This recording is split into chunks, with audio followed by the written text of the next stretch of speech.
this commercial facade of Indian Institute of Millet Research. So we are hosting this program. So once again, good morning to everybody. So just as a part of this program, we had several side events.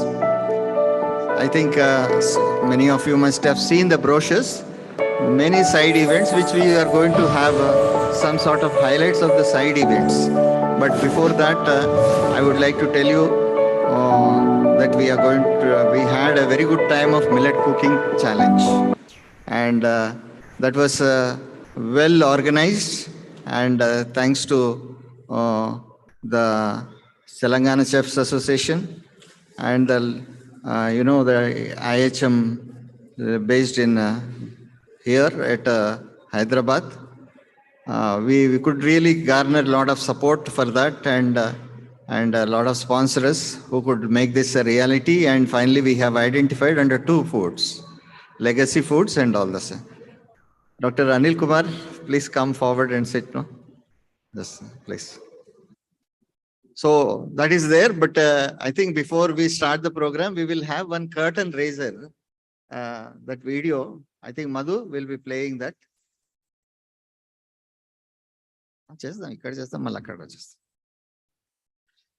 Just I think we are going to have at the time of inauguration, but before that, once again, I think that gives us some sort of a momentum.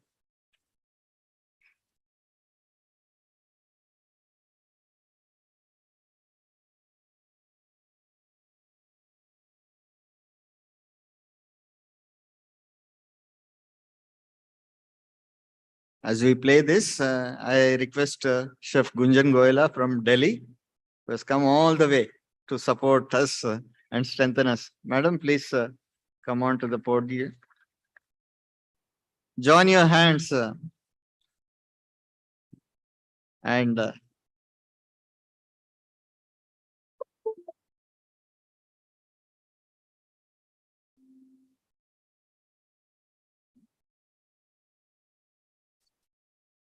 I also request Chef Yogesh. Please join your hands. He is from Tatva Restaurants, who is part of the Telangana Chefs Association. So a good combination, national as state representatives. They are going to really just give a feast of our to begin this program. Is that okay? How much time? Still you takes time? Madhu?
मेरे प्यारे देशवासियों, आपको याद होगा कि United nation एक प्रस्ताव पारित कर वर्ष 2023 इंटरनेशनल ईयर ऑफ मिलेट्स घोषित किया।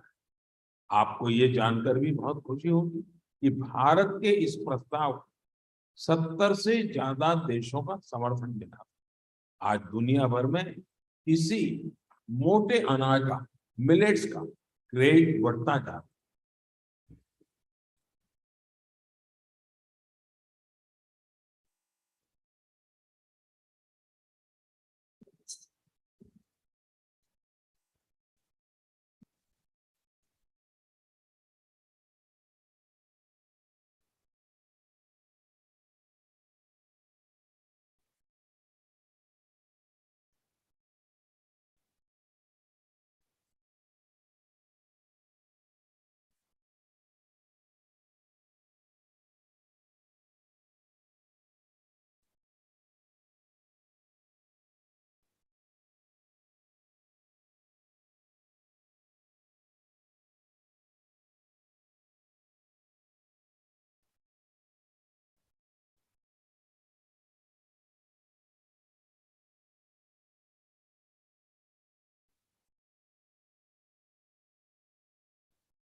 I think, hope you liked that curtain raiser. In fact, we would like to go with a bang for the next year, International Year of Millets.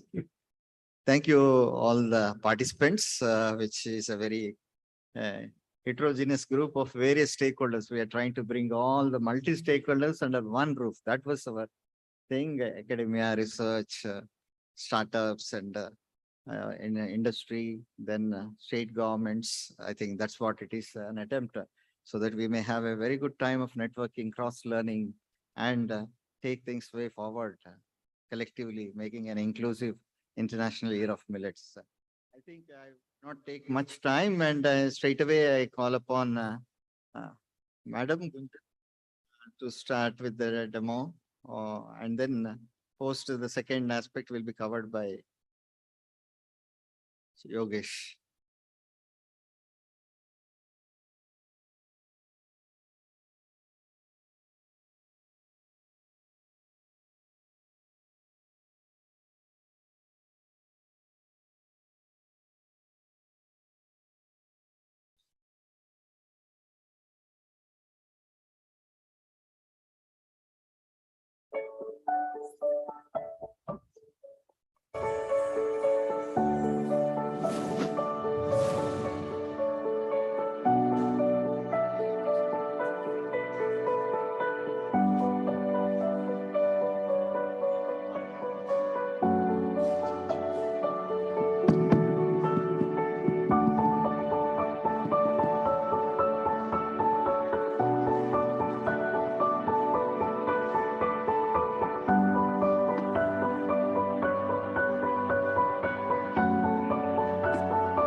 Good morning, everyone present here.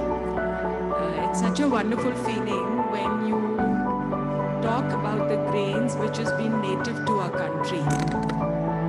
all this while, ever since, you can say from last 200 years, we've been surviving on wheat. And now what we need to do is to support the farmers and bring back what we actually ate in our ancient times. And that was millet. Actually, that is our staple, not the wheat. The Britishers got us wheat and we probably got hooked onto it.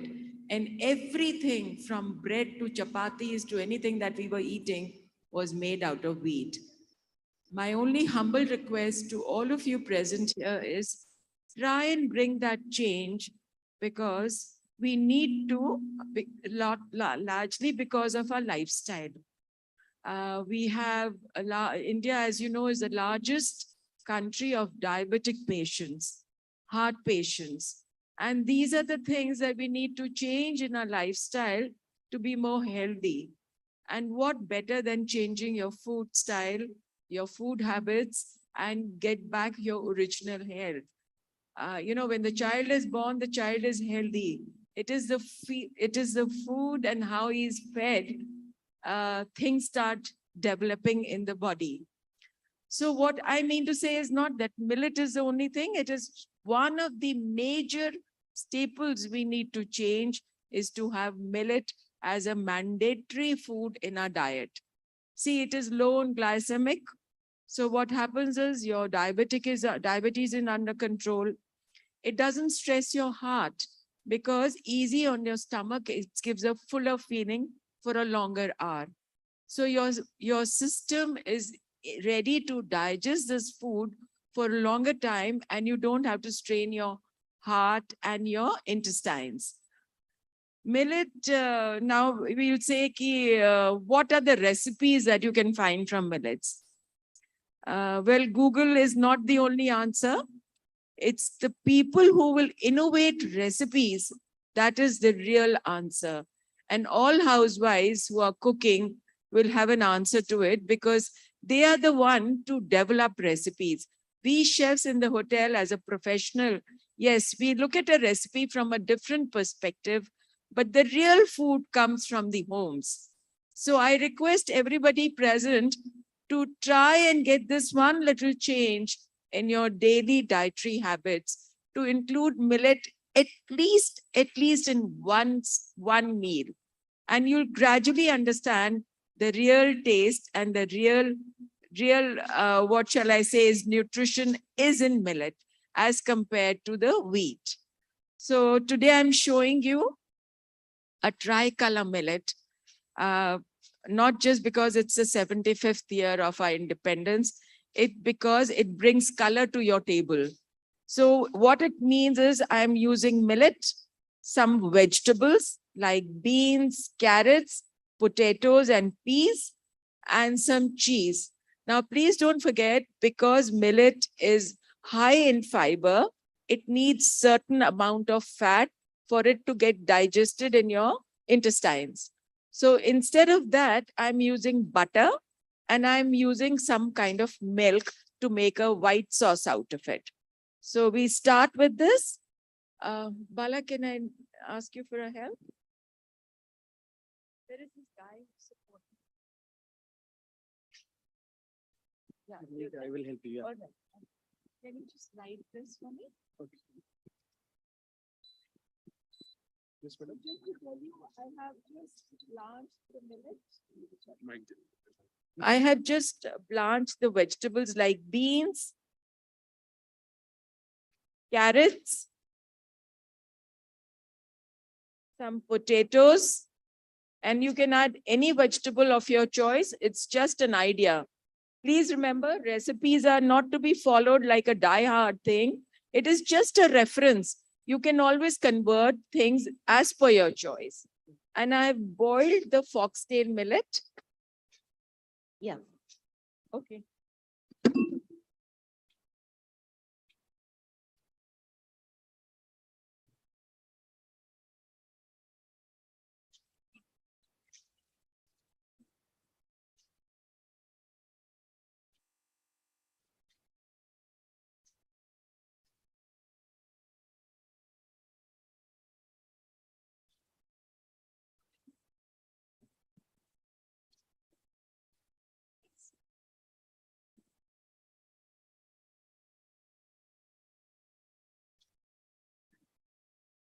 Is that all? Okay. Okay, this sounds good. Okay. So in a pan, it's too loud. It's too loud. I heat a pan and add some butter. Where is the butter? There's no butter?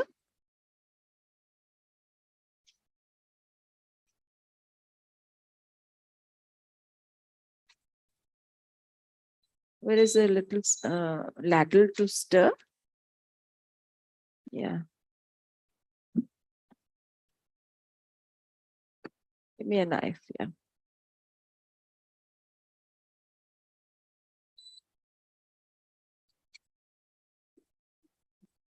Increase it.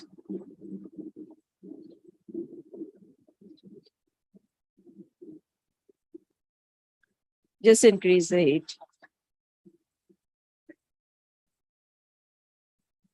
Or we could use that.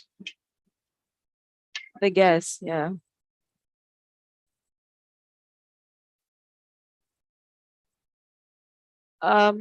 Please remember, you should never allow the butter to burn. It catches the brownness very fast. So make it, always cook butter on slow heat. Just as it heats, I'm adding garlic.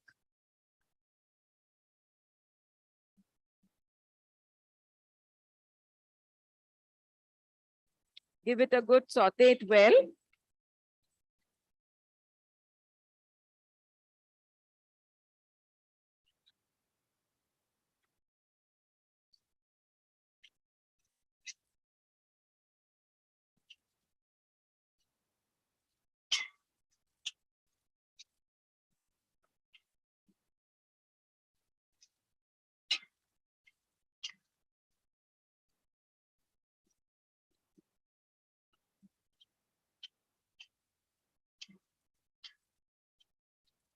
I have done a tomato puree here.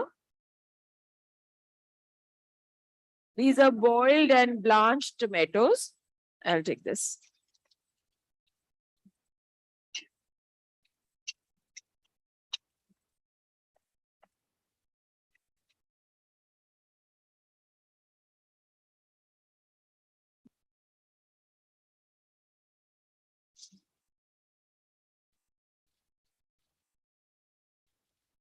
Just saute the tomatoes well enough for that they are cooked and they don't give a rawness in your flavor.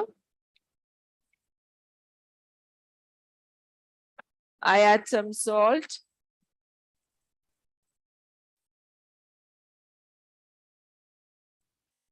I'll also add some black pepper.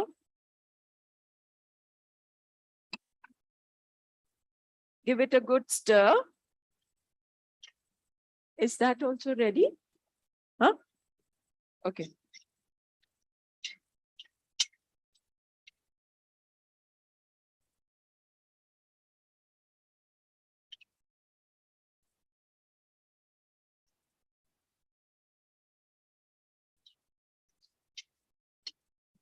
Where's the duster?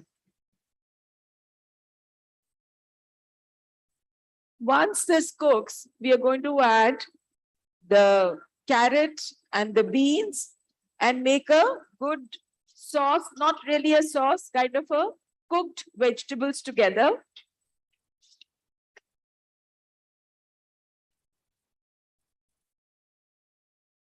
Well, to be very honest, I ate this at a place where they used wheat flour. So I'm just replacing the wheat with bajra. So can you. Endless recipes can be made. The only thing is we have to think what is the combination. So you eat bajra with the vegetables. I'm just putting this in a casserole.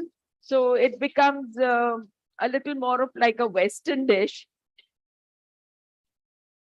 So now that the tomatoes are cooked, I'm adding the boiled carrots.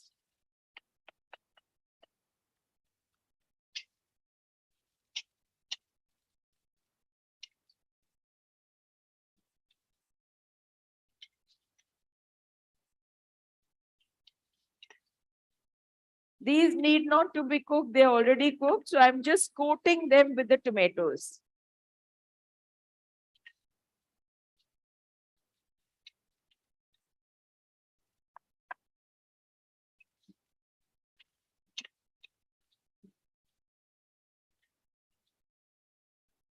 always check the salt. And I'm adding some potatoes.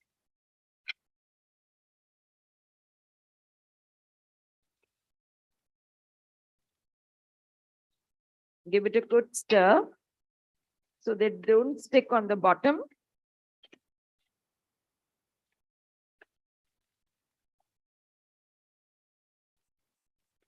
And always remember, before serving, it's the best idea is to taste.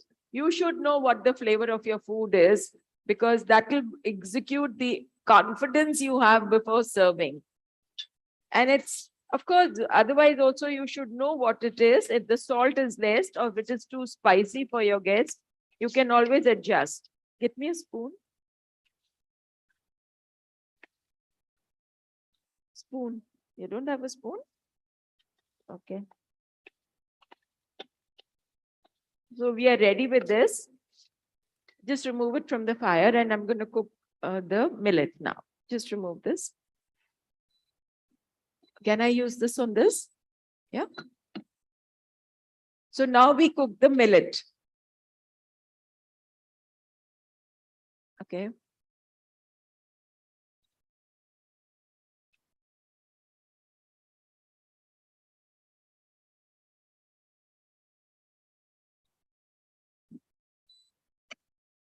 Heat some butter or ghee, whatever you like, and saute some onions.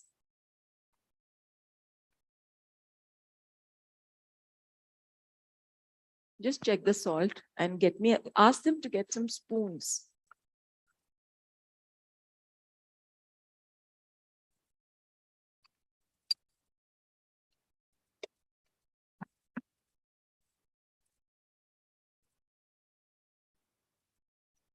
You know, there's a trick of doing the onions. If you add a little bit of sugar, it gets browned much faster.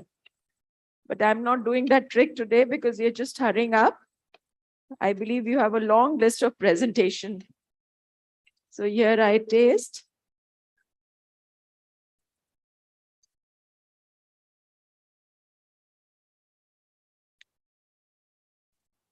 Always remember, when you're layering the dish, the salt should be a little higher, a notch higher, because you're going to combine so many things and then have a bite of it.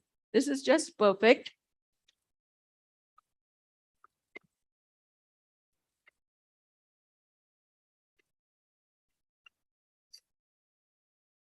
While this is being sauteed, I'm going to tell you, we have used a foxtail millet, but you can take any millet of your choice. It should be a little granule and it should be tender because there is no cooking being done. We are just layering the dish. So always remember and don't overcook the millet. If you overcook the millet, you're losing all the nutrients. It's very important to just rightly cook the millet. It's the most important part in millet cooking. You must have seen your grandmothers or mothers cooking millet ka halwa or millet ka kheer, which is a very common thing. And if you remember in central India, we have millet ki kheer during the fast, Navratras. We have this millet kheer, which is also called samake chawal. And it's a very interesting dish to have. I'm surprised here in certain part of India, people are not using millet as a dessert. They're only using millet as a main bread. But now when you see people like us who are demonstrating, the mind opens out and you can get 10 things from one grain.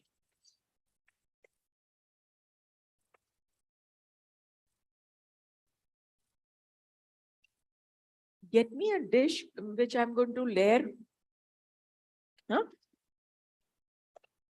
Just saute the onion slightly and now I add the millet.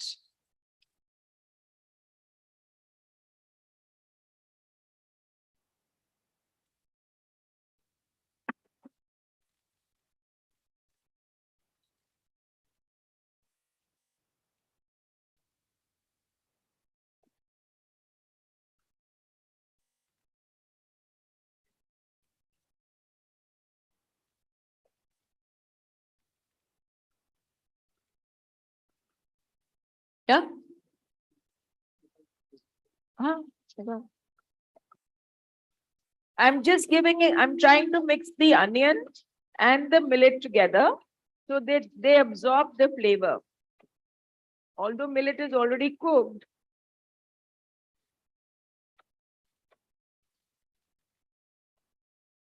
So here we are, it's ready. Can I have another bowl?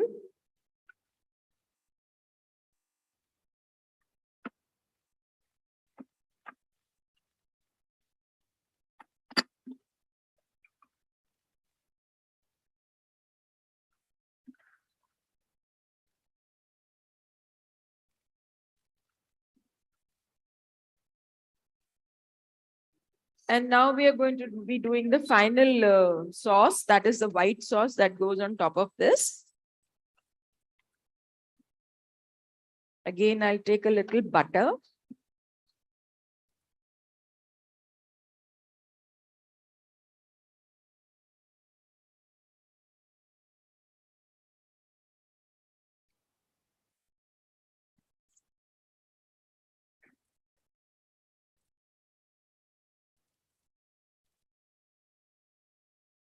Just take some plain white flour. That is maida. This is maida, na? Yes. Give me a spoon.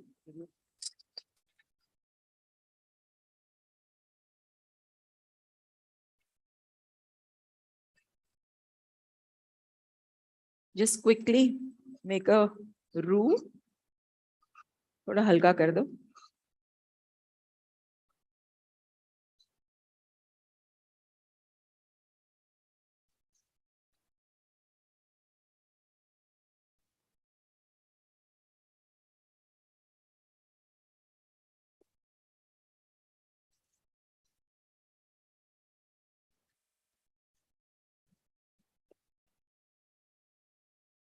And I'm going to add some milk and water and make a white sauce out of it. In this, I add a dash of black pepper, a dash of salt,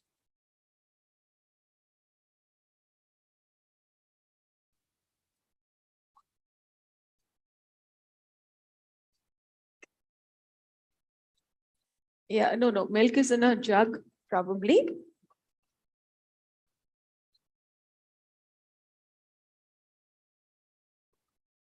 So I'm ready with this. Just give me some milk. Yeah.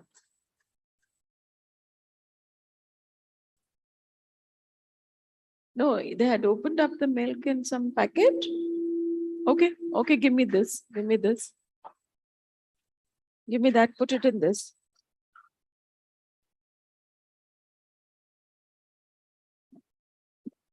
Put it in this.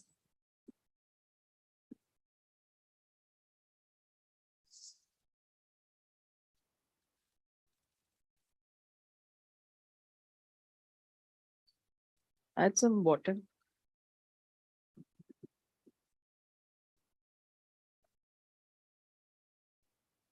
Yeah. And now whisk it. Huh? थोड़ा इसको whisk कर दो. उसमें थोड़ा दूध और डाल दो और इसको whisk कर दो. Yeah.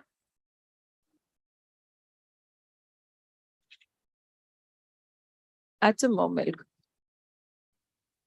Huh? And just boil it and whisk it. Huh? And did you get the dish where I need to arrange this? I needed some transparent so that they can all see. Acha, whisk this now. Whisk this. This is too big. I'll ask Bala. Is anyone there to help? No, there isn't anyone. Can you just go and get that? Huh? Yeah. Just call her.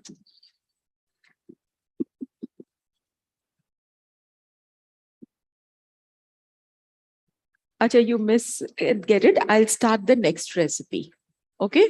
You whisk it and get me a small transparent dish where I can layer the food and show it. Huh? Get me a flat dish with the height. Huh? Okay. So in the meantime, he's whisking. We'll do the millet malpua. इसको आप बंद कर दो and इसको करके ले आना. Help me here. Let that lady get that. Switch this off. हाँ इसको strain कर लेना. इसको लेके strain करके आ जाना और वो कर देना. But help me with this. This is on fire. Okay.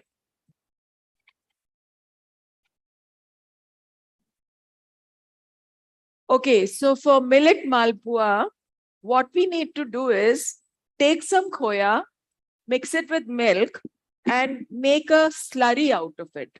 It should be a smooth slurry so that when you pour it and mix it in millet flour, it is smooth.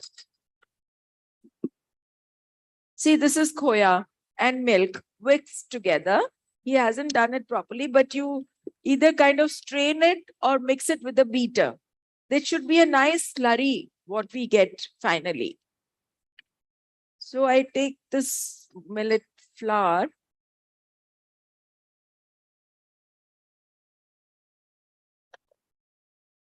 Where are my bowls?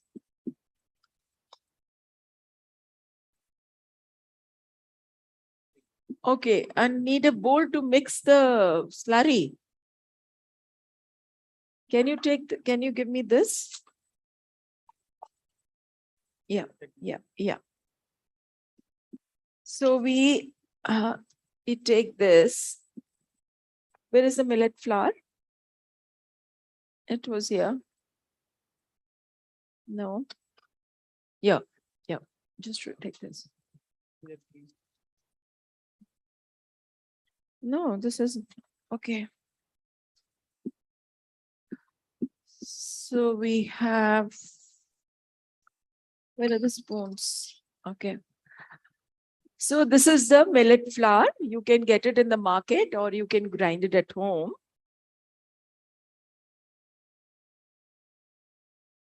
And we mix, take this.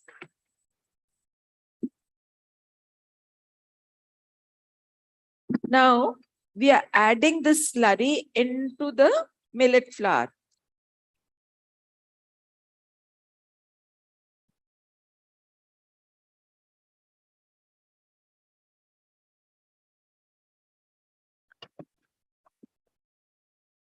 We add little milk. Where's the milk?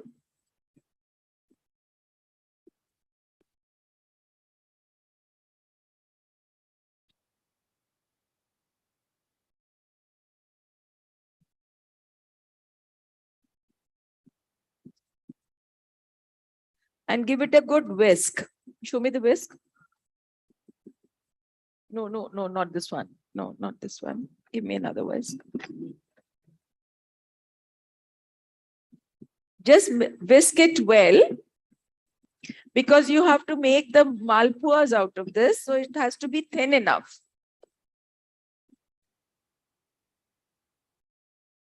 Isko kar whisk. Yeah. So eventually what we are doing is making the batter for malpuas. Going to fry the malpuas in desi ghee or whatever oil, fat you want to do, and dip them in a sugar syrup. That's all. It's the simplest thing. So what I have done is I've replaced the wheat and the suji, the semolina, into a millet.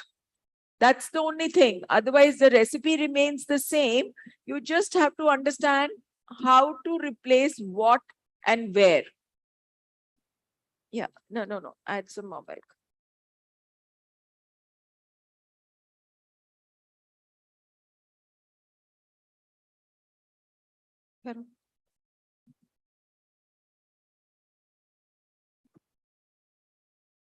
And give me a kadhai and add some ghee in it. Huh? Ghee is here. No, I need more ghee.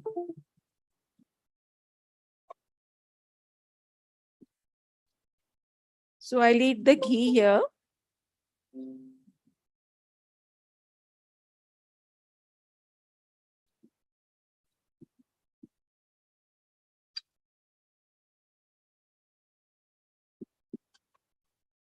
Huh? No, I'll use this one. Have you whisked that? Okay.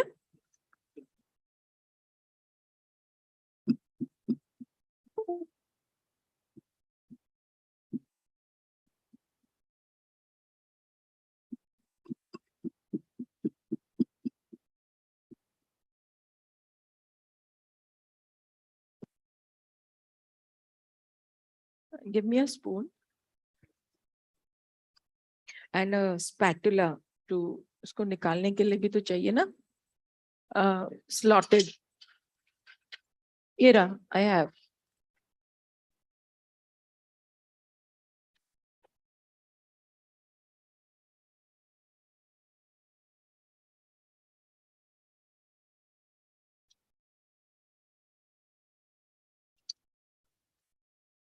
So I'm just trying one as a sample.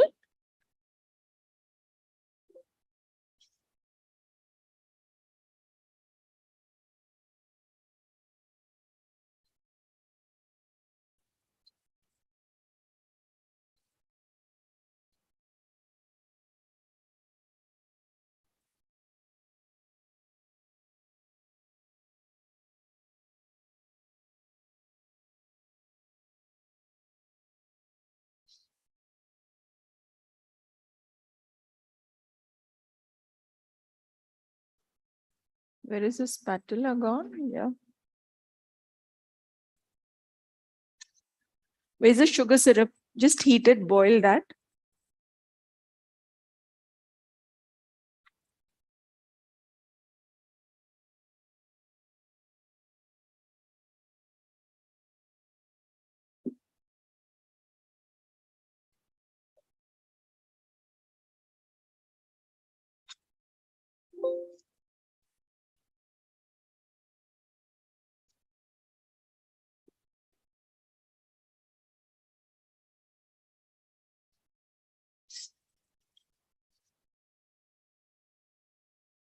Hold on, don't put it on the.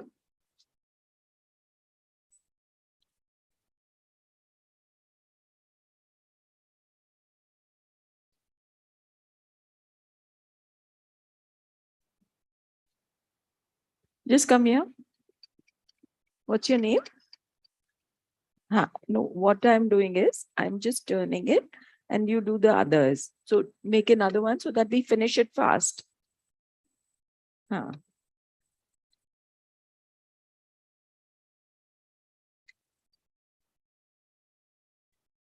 Huh? Nahi?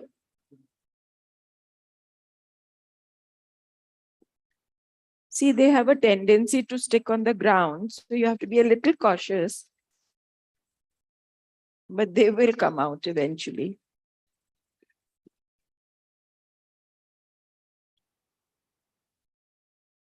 Just boil the sugar syrup. Just put this on a low heat and I'll show them the sugar syrup.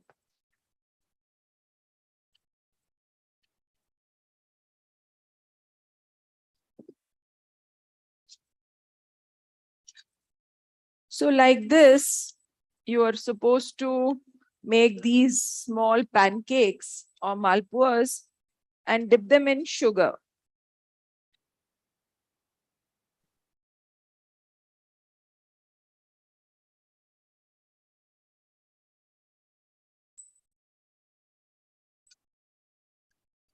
Oh, have you switched off the heat?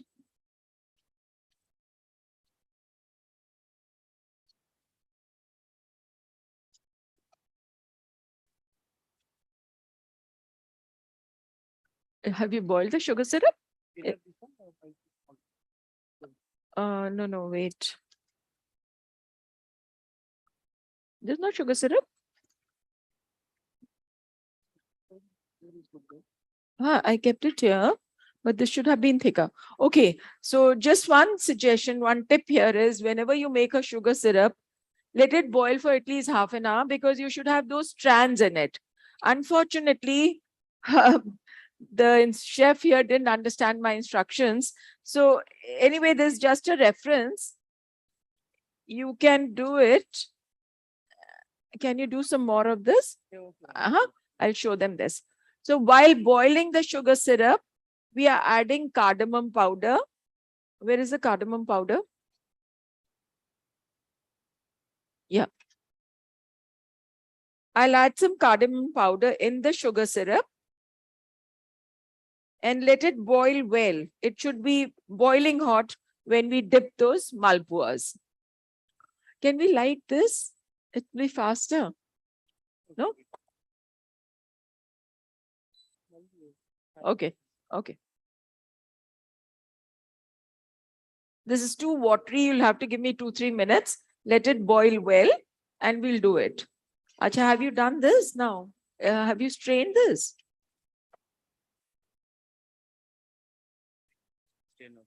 Still don't give me. So how do we do this?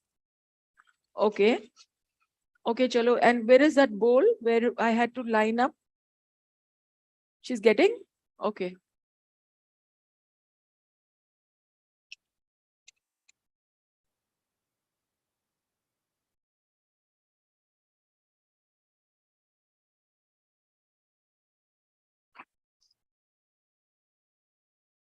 Can I have the bowl?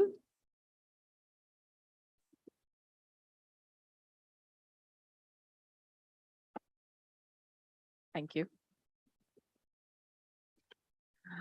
So this is actually too big a bowl for the portion I have made, but this is just to show you a reference. I'm sure at home you can do in a better way because after all, it's a different thing we are doing here. So we line up the dish. Try and use a transparent bowl so that you can show your lines of the color. The name of the dish is tricolor. So we're using orange, red, white, then the millet is also white and the sauce is also white. So I line up with millet first. Always remember, when we are talking about a certain product, say pea parantha. So let the pea be predominant in your dish. Let not pea be just 2 teaspoons of peas and 1 bowl of wheat. Please match the dish with the name that you're giving it. So I have given it a millet tricolor. I'm layering it with the millet first.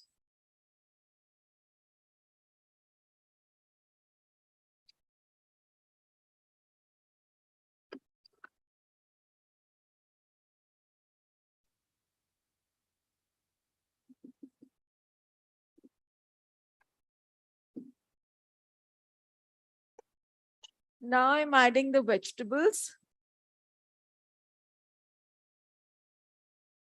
Yeah. Yeah, I need cheese. Huh?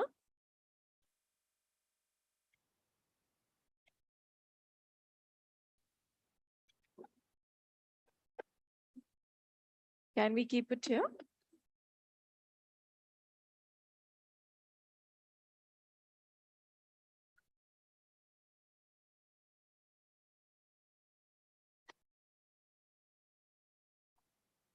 And finally, the white sauce.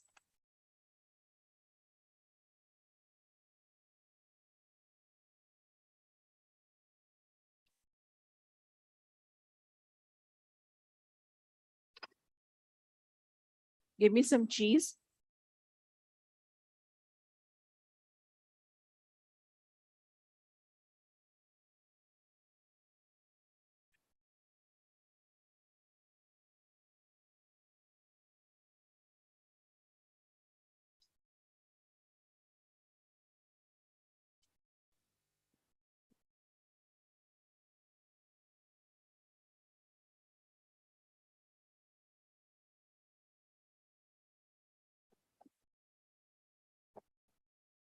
Yeah. And now I just spread some cheese to bake it.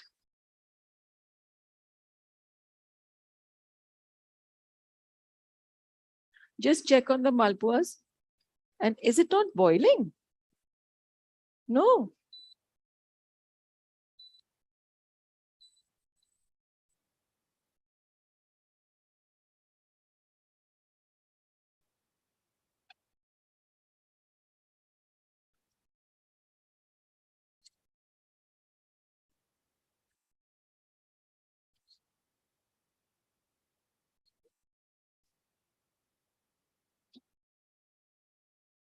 I'm sorry, the dish is too big, but this is just to give you an idea. This is how it's going to look.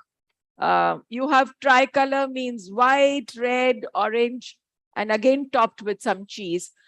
You could also bake it. You put it in a salamander, let this cheese brown. Since we don't have a salamander here, the only thing left I'm not able to show you is to brown the dish. And so this is ready. You could all taste it. And here my sugar syrup is boiling.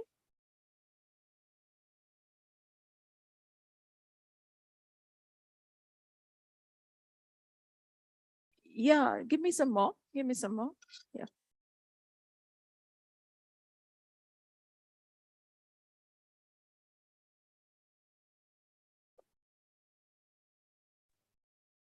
ఒకటైతే మనం ఏమన్నా అగ్రం చేయగలం కానీ ఒకేసారి చాలా issues వచ్చినప్పుడు మనం ఏం చేయలేం కదా. ఒకసారి చాలా ఇష్యూస్ వచ్చినప్పుడు మనం ఏం చేస్తాం sir rice. Ideally, the sugar syrup should be thick enough to have 2 to 3 strands. But nowadays, everyone is so conscious about their sugar levels. You could even cook it in a thinner sugar syrup. The only idea is that the malpua should absorb the sugar. So I'm just adding it onto this.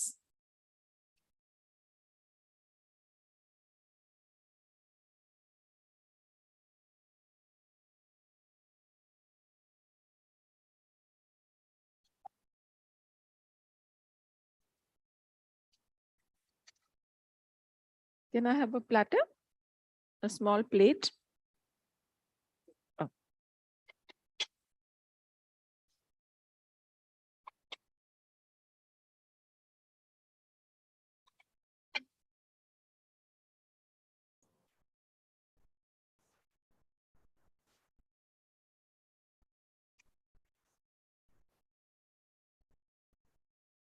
You have a slicer?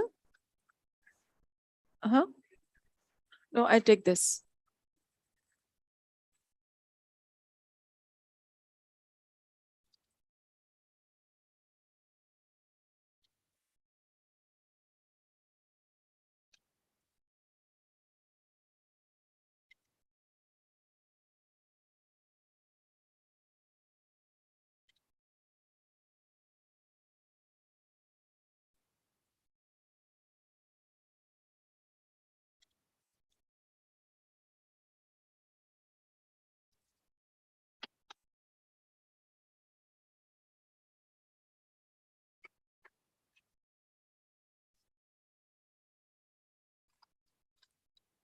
This is just, as we call it, a little bit of garnishing.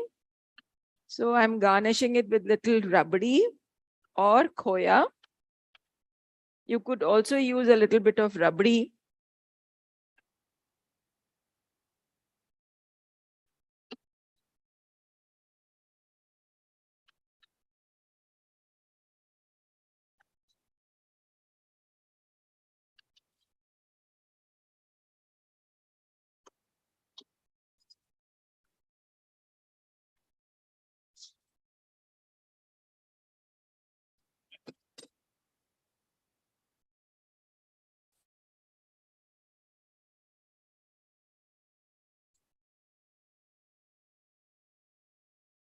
So our millet malpuas are ready. Please come and try them.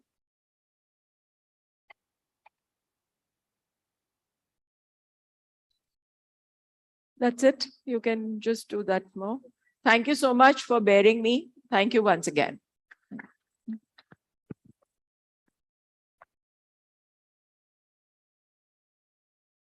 Where is he? Call him.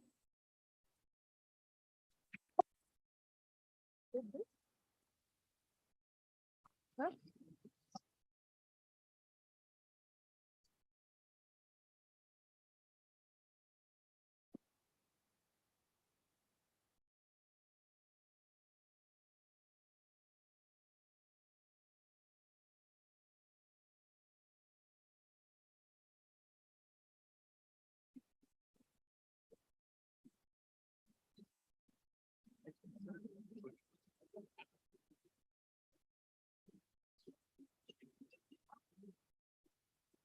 Yeah, thank you so much, madam.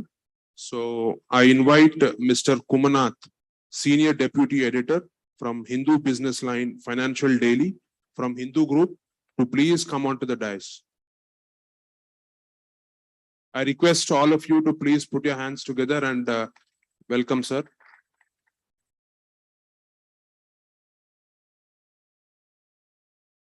Could we? Like a great walk-in. Just for the walk-in. How long will you entire day? ठीक है, you just choose an option. Just sir बोला.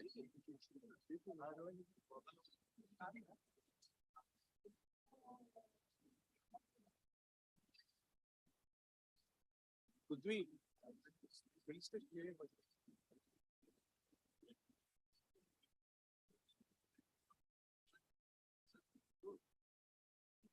Sir, ನಾನು ಯಾವುದು ನೋಡಿಲ್ಲ sir ಇಲ್ಲಿ ನಾನು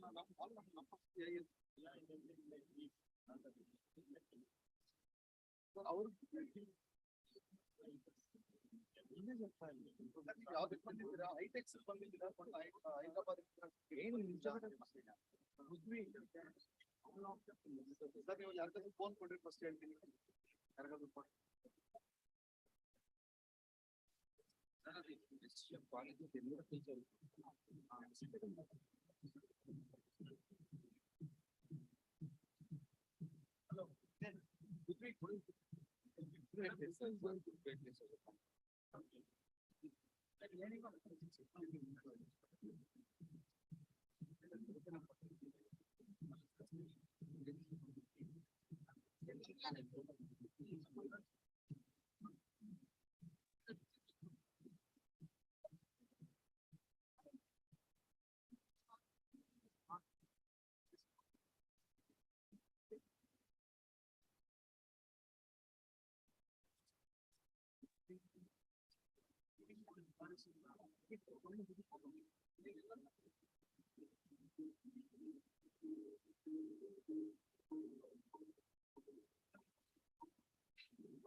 So everyone, please put your hands together.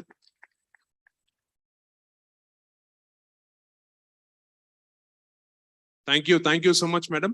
Thank you, sir. So since we are running short of time, so the next program will be done by the next cooking challenge will be done by Telangana Chefs Association. So it will be a very quick one. So they are going to make 3 recipes. They will finish it up in 20 minutes, and then we will start the program.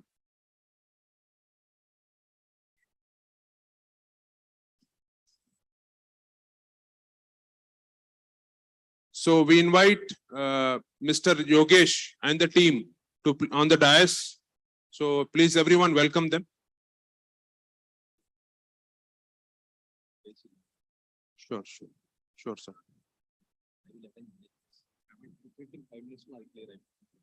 We're running just one.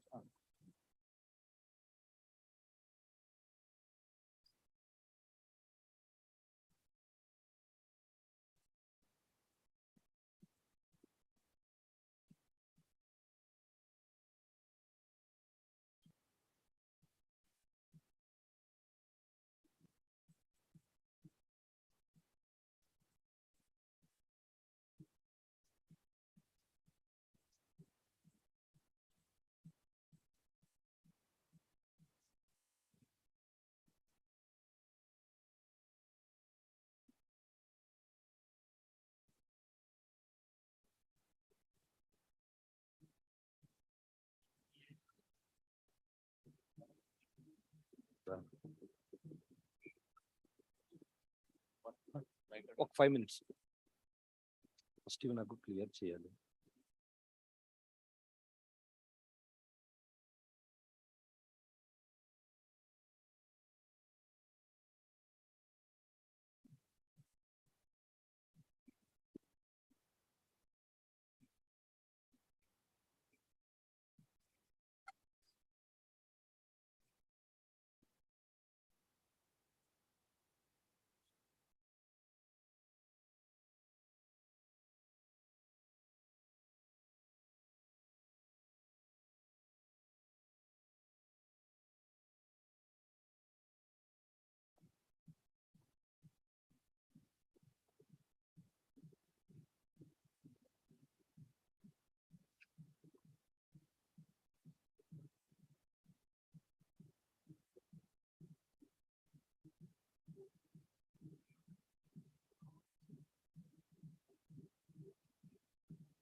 Video ready పెట్టుకోండి.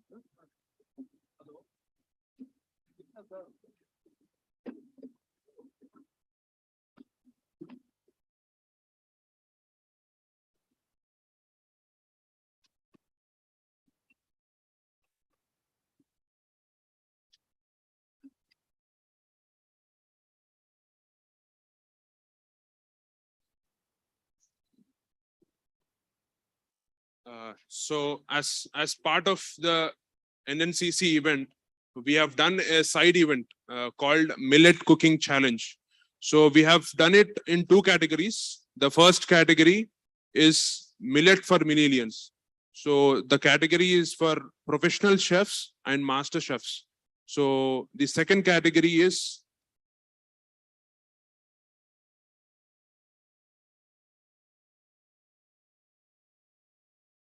the grandma recipes.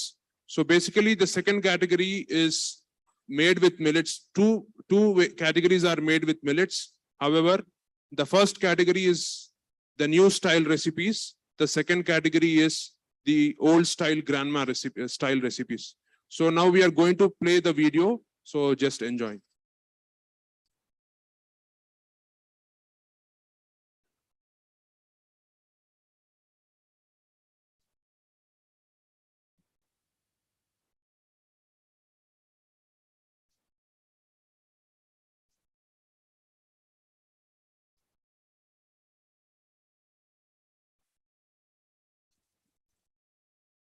நான் ராஜேஸ்வரி ரவிக்குமார் தமிழ்நாட்டிலேருந்து வரேன் தஞ்சாவூர் மாவட்டம் திருவையாறு.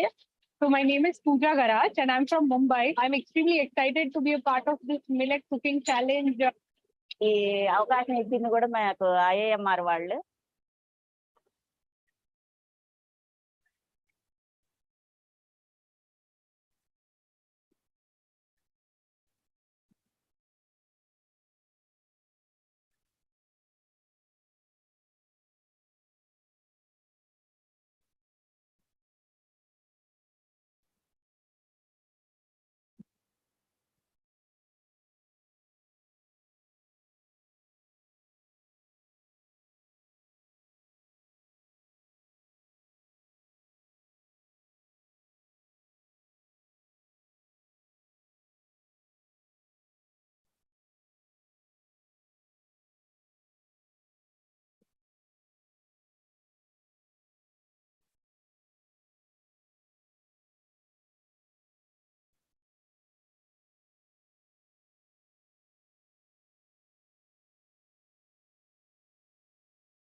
நான் ராஜேஸ்வரி ரவிக்குமார் தமிழ்நாட்டிலேருந்து வரேன் தஞ்சாவூர் மாவட்டம் Thiruvaiyaru.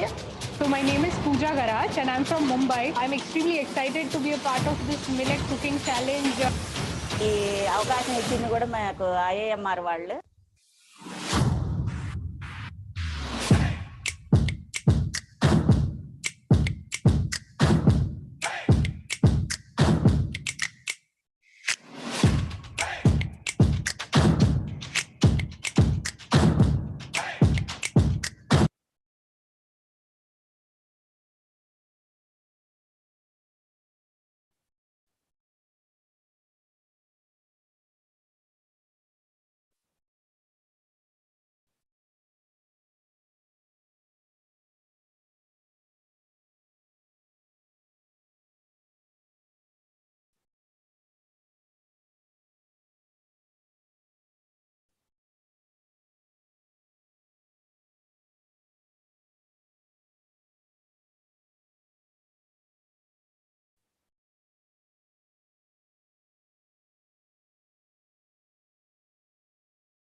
Yeah, so chef, so from TCA, they will be showcasing two recipes, mixed millet pulao and millet with white chocolate coconut pudding. They will be finishing in 5 minutes.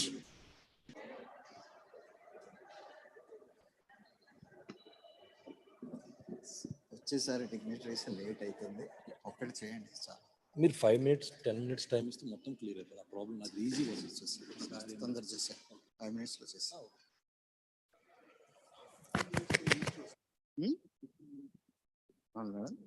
Hi, good morning to all. My name is Yogesh. I am representing Telangana Chefs Association. He is my colleague, Chef Ravi Kumar. He is making millet pulao. I am making one quinoa salad and one white chocolate and millets pudding with citrus salsa. Now I am showing quinoa salad. Actually, I use boiled quinoas here.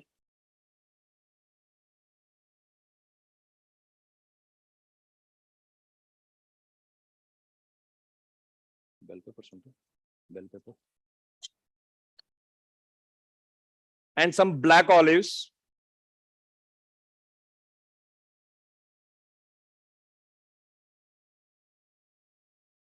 Salt. And black pepper. With some chopped bell peppers in it.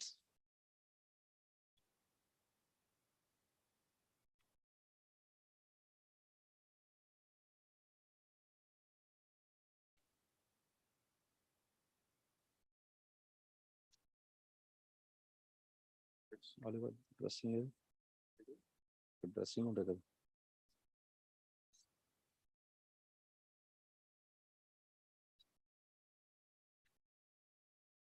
In that, I am using some olive oil and white balsamic dressing. I already made it. It's here.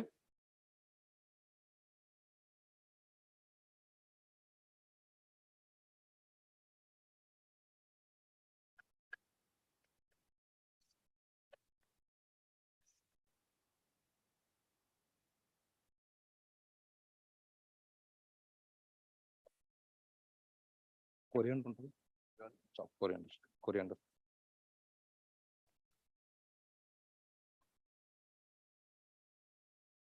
I'll put some chopped coriander on this.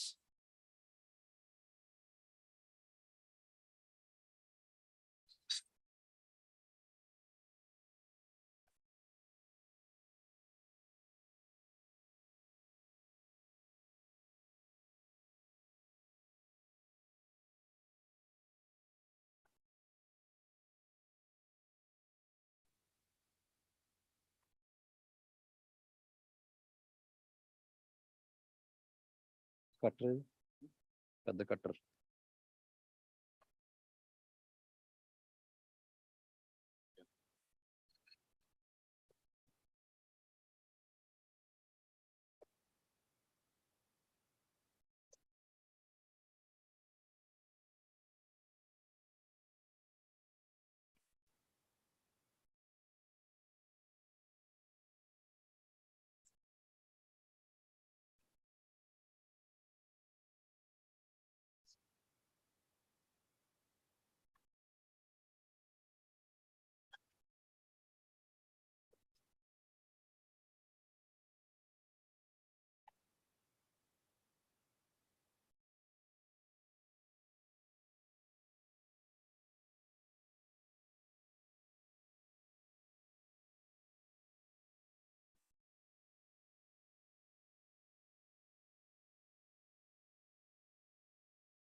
This is the one actually quinoa salad.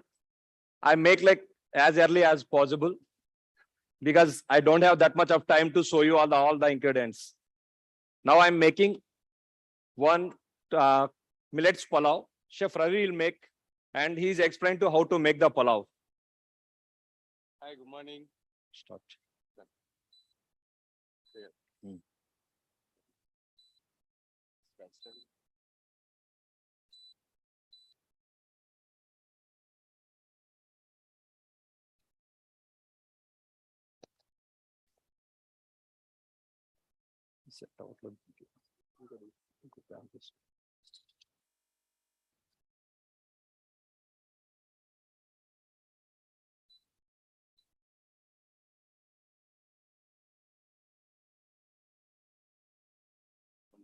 Light run launch. In start.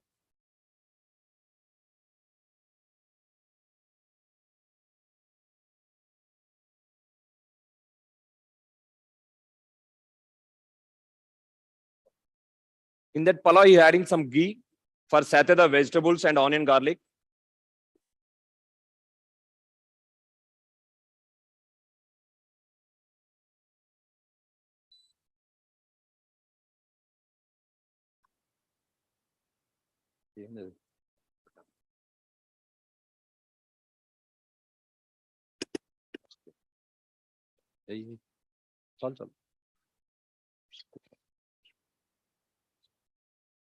We will put some ginger and garlic, onion.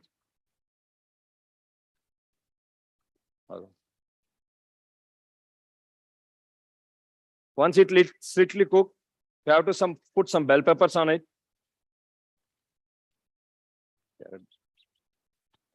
Some Indian spices like bay leaf, mac,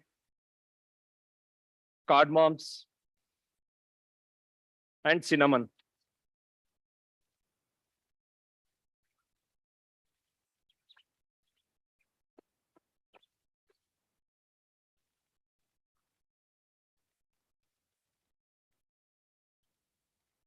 Now I'm adding ginger garlic paste on this.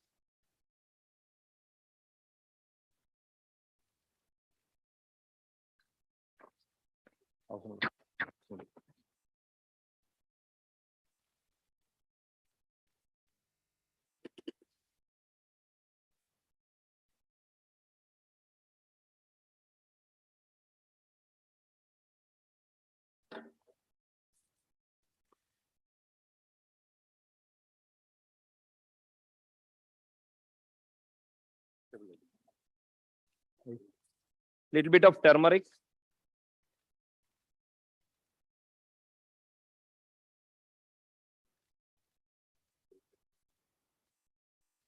Carrot beans.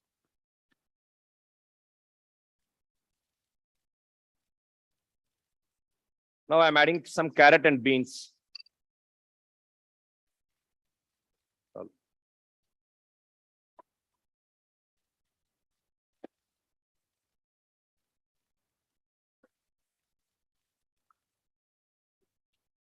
And mixed millets. It's already boiled one.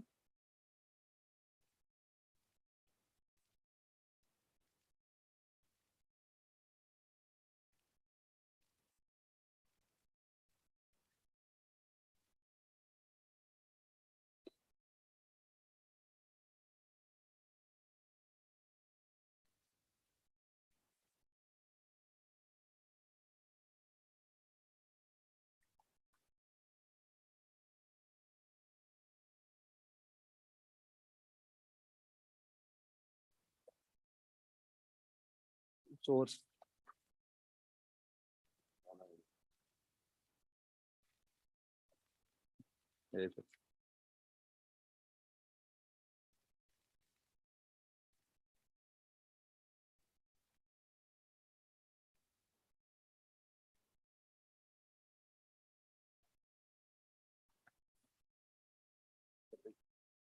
I will put some almond paste on this.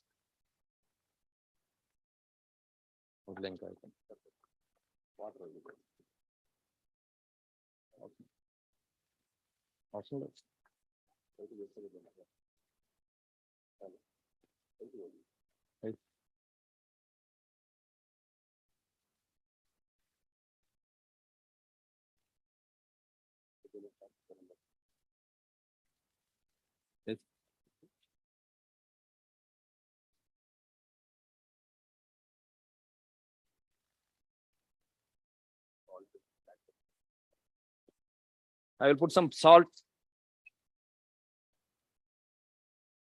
and pepper and some cardamom powder.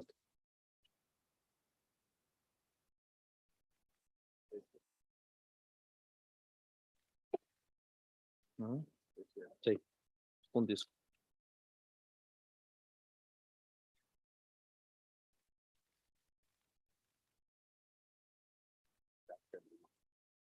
Yeah.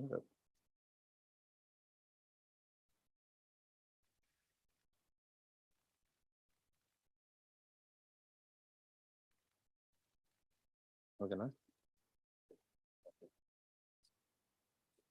అవసరం లేదన్నా.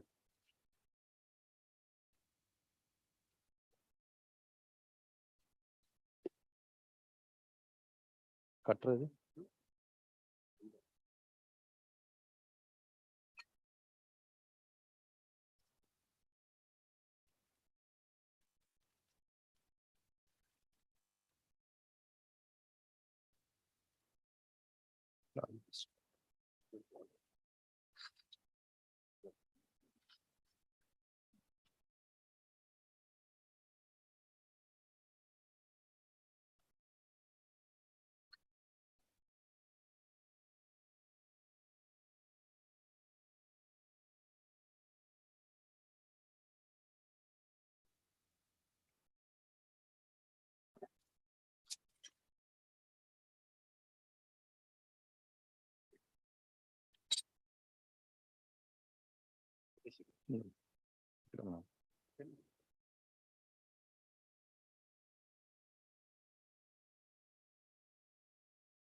And this one also ready, ma'am. Okay.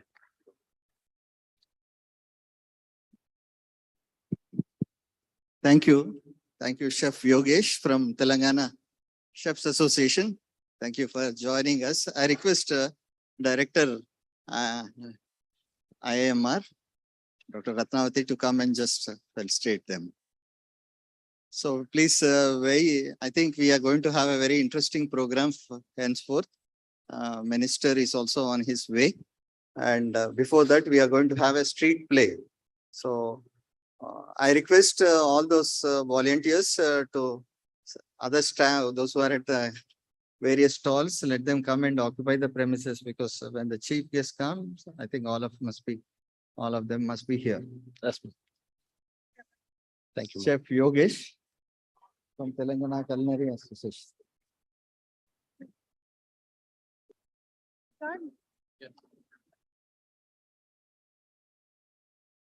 Thank you, ma'am. Thank you, ma'am. Sir. Yes, sir, definitely. It's ready, sir.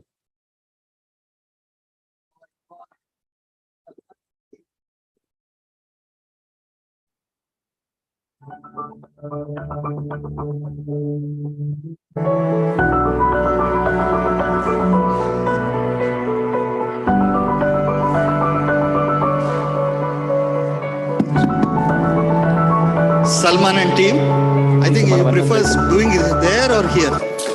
So meanwhile, they'll clear these things. So you want to come here and still do? Yeah, अच्छा है. आप यहाँ कर सकते.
We have to start. Photo photo गई sure sir. नहीं इस पे थोड़ा कम हो, इसमें सिर्फ इतना पीछे सर करना, वोल्यूम स्टार्ट कर देंगे, थोड़ा पीछे सर कर देंगे तो वोल्यूम की जगह पे राउंड में होना चाहिए।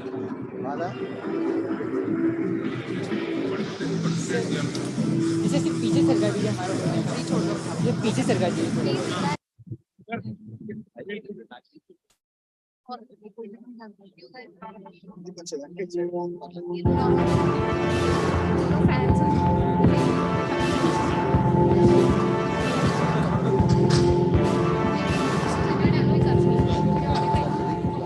मेरे प्यारे देशवासियों, आपको याद होगा कि यूनाइटेड नेशन एक प्रस्ताव पारित कर वर्ष 2023 को इंटरनेशनल ईयर ऑफ मिलेट्स घोषित किया। आपको ये जानकर भी बहुत खुशी होगी कि भारत के इस प्रस्ताव को 70 से ज्यादा देशों का समर्थन मिला। आज दुनिया भर में इसी मोटे अनाज का, मिलेट्स का क्रेज बढ़ता जा रहा है।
सबको एक कहानी सुनाए।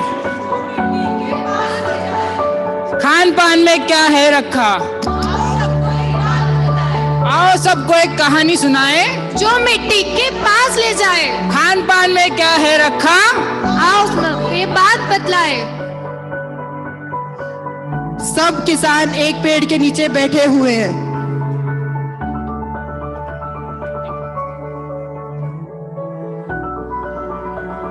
पिछले साल तो वर्षा हुई थी, इस साल तो बिल्कुल पानी नहीं आया। अगर ऐसे ही चलता रहा तो हमारा गुजारा कैसे होगा? अब भैया हमारे हाथ में कुछ भी नहीं है, जो है वो भगवान के हाथ में है। जो करेगा वो स्वयं करेगा। भगवान को दोष के क्या होगा, छोड़ो आज का समाचार पढ़ते हैं। लगाओ लगाओ समाचार लगाओ। आज के मौसम नमस्कार, आज के मौसम विभाग के समाचार में आप सभी का स्वागत है। आज के समाचार ये दर्शाते हैं कि आने वाले 2 महीनों में बारिश के कोई आसार नजर नहीं आते, जो कि हमारे किसान भाइयों के लिए समस्या का कारण है। धन्यवाद। हे भगवान, ये तो बिग प्रॉब्लम हो गई। इस समस्या का समाधान कैसे करें? अरे रुको रुको रुको, हमें पता चला कि हमारे गांव में एक एग्रीकल्चर ऑफिसर आने वाला है जो कि इन्फेक्शन करेगा। ये क्या होता है? अरे भाई, वो एग्रीकल्चर अफसर नहीं, एग्रीकल्चर ऑफिसर है जो इन्फेक्शन नहीं इंस्पेक्शन करने आया है, यानी कि जांच। अच्छा, इंस्पेक्शन करने आ रहे हैं।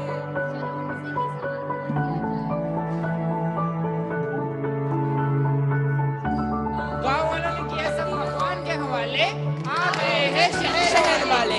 गाँव वालों ने सब किया भगवान के हवाले, आ रहे हैं शहर वाले। अरे भैया दवाई ले लो दवाई, अरे भैया दवाई ले लो दवाई, दवाई वाला। मेरे भाइयों और बहनों, आ गए हो मैं लेके दवाई। हर बीमारी का इलाज है मेरे पास, आओ लो मुझसे दवाई। अरे भैया, मुझे एक शुगर की दवाई देना। ये लो मैडम आपकी शुगर की दवाई। अरे मुझे एक टेलीविजन की दवाई देना। ये टेलीविजन? टीवी की। अच्छा टीवी की, ये लो मैडम आपकी टीवी की दवाई। अरे भाई साहब, मुझे एक पेट दर्द की, टीबी की, लिवर की और लिवर की दवाई दे दीजिए। अरे भाई साहब इतनी बीमारियां? अरे भाई साहब, ये सिर्फ अकेले मेरी की नहीं, मेरे पूरे परिवार की है। मेरे बापूजी को टीबी है, मेरे पति देव को पेट दर्द है, मेरी माता को लिवर की है और मुझे टीबी की। मैम एक काम करो, आप ये 5 दवाई आपकी रखिए और ये 6ठी दवाई मुझसे एक्स्ट्रा लेके जाइए फ्री में। हाँ 6ठी, ये अस्थमा की है, आपको अस्थमा भी होगा जी। अरे भाई साहब ये क्या हो रहा है, सब बीमार होते जा रहे हैं। चलो अच्छा है, मेरा धंधा टॉप क्लास चल रहा है भाई। देख तेरी संसार की हालत क्या हो गई भगवान। एक और टपक गया इंसान, एक और टपक गया इंसान, मार डाला है, मार डाला, मार डाला। अरे भाई दवाई ले लो, दवाई। अरे भाई दवाई। अरे मैडम जी रुको, आप बड़ी बीमार लगती हो, आपको हुआ क्या है? मेरे पास हर बीमारी का इलाज है, आप बताइए। आप, मेरी बीमारी का इलाज आप अकेले के पास नहीं है। ऐसी कौन सी बीमारी है, हुआ क्या है आपको? लापरवाही की बीमारी। और दुख की बात तो ये है कि मुझे ये बीमारी अपने आप से नहीं, इन लोगों से मिली है। मैडम जी आपका दिमाग सटिया गया है क्या? अरे मैडम जी आप अजीबो गरीब बातें कर रहे हो, आप हो कौन? मैं वो हूँ जिनने इन लोगों को हवा दी, पीने के लिए पानी दिया, उपजाऊ जमीन दी, फल दी, फसलें दी। और इन लोगों ने मेरे साथ क्या किया? मुझे कूड़ा दिया, प्रदूषण दिया और हानिकारक केमिकल्स दिए, मुझे बर्बाद कर दिया। आप हो कौन? मैं धरती हूँ जिनने इन लोगों को जीवन दान दिया। अच्छा ऊ गोला, गोल गोल गोला। हाँ भैया हाँ। अच्छा वो जो सूरज के तरफ गर्दिश करता है वो गोला। भैया हाँ। अब क्या आधार कार्ड दूं? नहीं मैम नहीं। वैसे आपकी ऐसी हालत हुई कैसे? इन लोगों की लापरवाही की वजह से। इन लोगों ने ना जाने मेरे साथ क्या क्या किया, मुझे बर्बाद कर दिया। ये देखो, उधर देखो, उधर भी एक किसान बरेली पे आग लगा रहा है, देखो। आग लगा दूंगा, आग लगा दूंगा, आग। भाई साहब माचिस है क्या? माचिस माचिस माचिस। अरे क्यों लगानी है? पराली जलानी, आग लगानी, आग लगानी, आग लगानी। नहीं लगा सकते, नहीं लगा सकते, नहीं लगा सकते। क्यों? आपको पता है बरेली जलाने से कितना नुकसान होता है? सबसे पहले तो गर्मी बढ़ जाती है। अच्छा। हाँ, और आपको पता है बरेली जलाने से आसपास के पेड़ पौधे भी सूख जाते हैं। अच्छा। हाँ, और आपको पता है बरेली जलाने यानी आग लगाने से कीटाणु भी मिट्टी के जल जाते हैं, जिससे जमीन की उपजाऊ शक्ति बढ़ती है। पहले ही आपने गेहूं और धान की फसल जलाकर पहले ही सारा पानी खत्म कर दिया है। अगर ऐसे ही चलता रहा तो आप पानी और धरती को खा जाओगे। अच्छा। हाँ। शुक्र है मेरे अलावा पानी और धरती की फिक्र किसी को तो है। अब ये कौन है? ये मिलेट गर्ल है।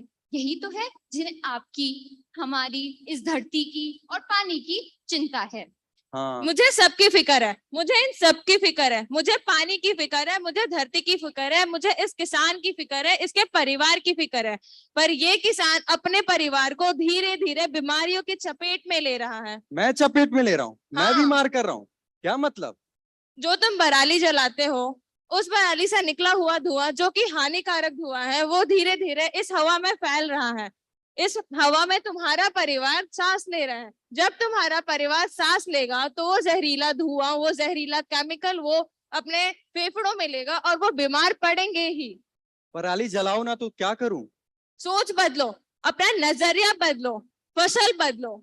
फसल बदलो? क्या मतलब? मिलेट लगाओ। ठीक है, अब मैं मिलेट लगाऊंगा। अरे भैया इससे तो पानी की कटौती भी कम होती है मिलेट लगाने से। जैसे ज्वार, बाजरा, इसको पानी भी कम लगता है। और ये मिलेट सुल्तान डबल मिट्टी में भी अच्छी तरह उग सकता है। अच्छा। हाँ, और इसी तरह से रागी भी है, रेतली मिट्टी, दोमट मिट्टी, काली मिट्टी, इन सब में अच्छे से बढ़ता है। अब तो मैं मिलेट ही लगाऊंगा। अच्छा, आज हमारे गांव में एग्रीकल्चर ऑफिसर आने वाली है, चलो वहां चलते हैं। आ रही है भाई, आ रही है, अफसर मैडम आ रही है, आ रही है भाई, आ रही है, अफसर मैडम आ रही है।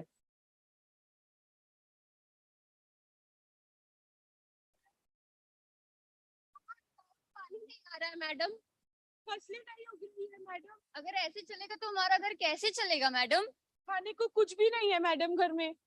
आपकी जो प्रॉब्लम है वो बदलना ना तो वो आपके हाथ में है, ना तो वो मेरे हाथ में, लेकिन आप अपनी फसलों को बदल के इस प्रॉब्लम का सॉल्यूशन पा सकते हैं। क्या ये संभव है? जी बिल्कुल, ये संभव है। आपने रागी, ज्वार, बाजरा का नाम तो सुना ही होगा। हाँ, सुना है। बहुत अच्छे। इन फसलों को हम मिलेट्स कहते हैं और इस मामले में मिलेट्स बहुत लाभदायक हैं। ये ना ही केवल हमारे लिए अच्छे हैं बल्कि पूरे पर्यावरण के लिए भी बहुत अच्छे हैं।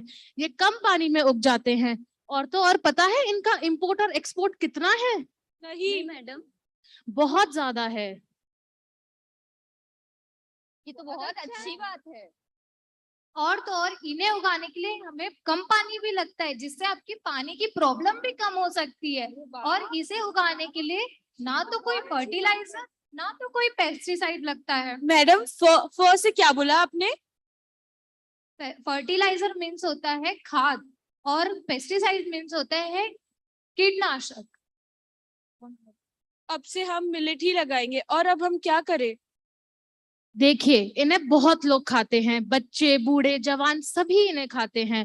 आजकल के बच्चे बाहर का जंक फूड खाने से इतने अनहेल्दी हो रहे हैं, पर अगर हम मिलेट्स को इस जंक फूड से स्विच करेंगे तो सभी हेल्दी रहेंगे। हेल्दी यानी तंदुरुस्त, पता है ना?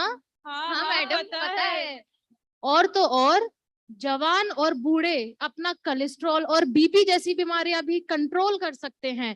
तो मिलेट्स उगाओ और अपनी कमाई बढ़ाओ। ये तो बहुत फायदे की बात है मैम। लेकिन कोई तो मिलेट्स खाता ही नहीं है, और कोई खाता ही नहीं है तो कोई खरीदता ही नहीं है। अरे अरे, जरूर खरीदेगा। स्वस्थ रहने के लिए खरीदेंगे, अब बीमारियों से बचने के लिए खरीदेंगे। अच्छा, हाँ।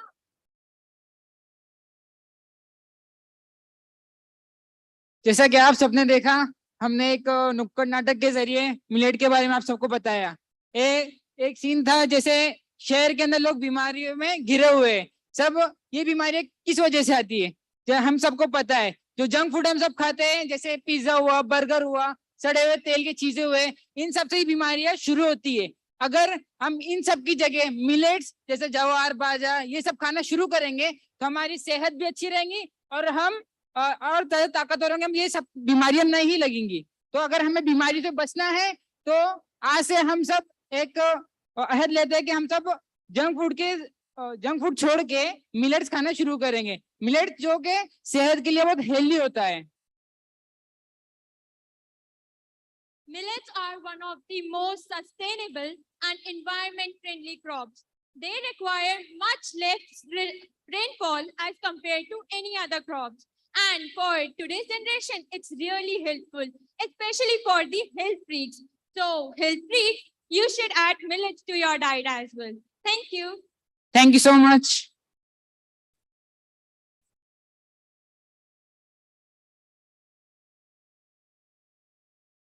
Thank you.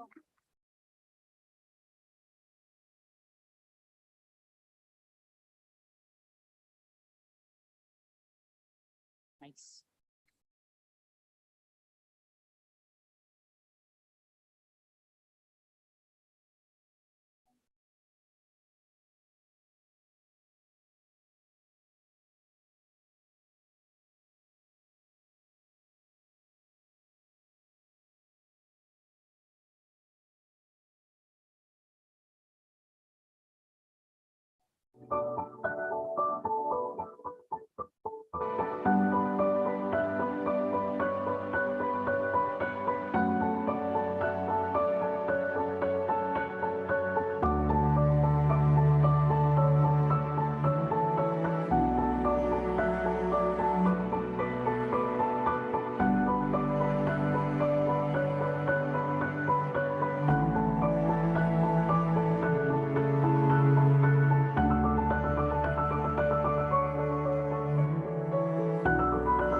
ಯಾಕೆ ಅವಸರ ಮಾಡತ್ತ?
Hello.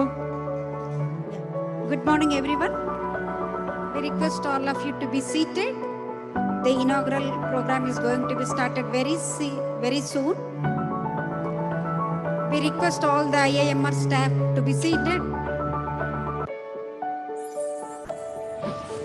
We request all the delegates at the stalls and outside to please come inside and be seated.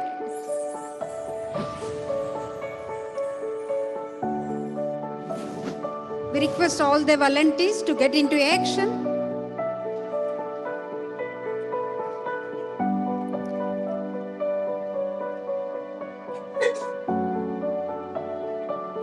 We request all the members who are at the stalls right now to come back and kindly be seated. The inauguration program is going to start very soon.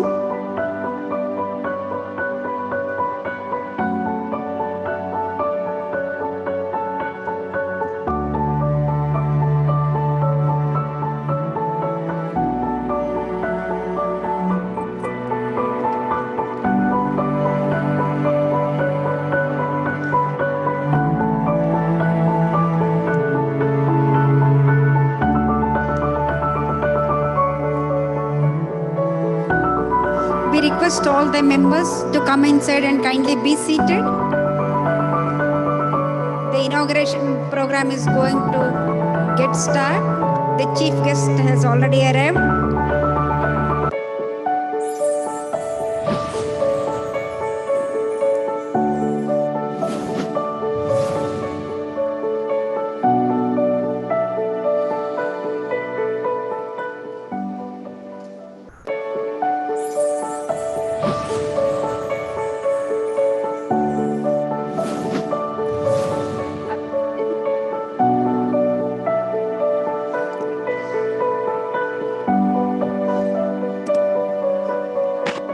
We request all the members who are visiting outside, kindly come inside and be seated.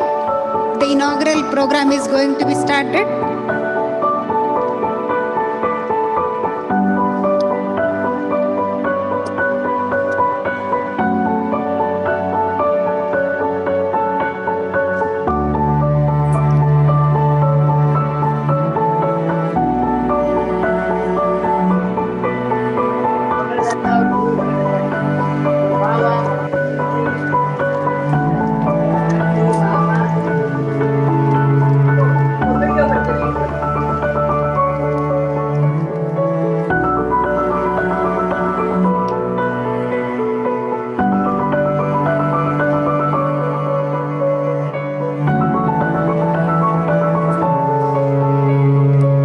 Delegates and staff members, kindly come inside and please be seated. We request all the delegates.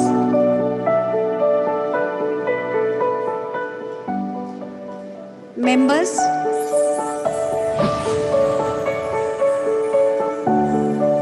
students, entrepreneurs and everybody, kindly come inside and be seated.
Hello everybody, there is a small change in the program.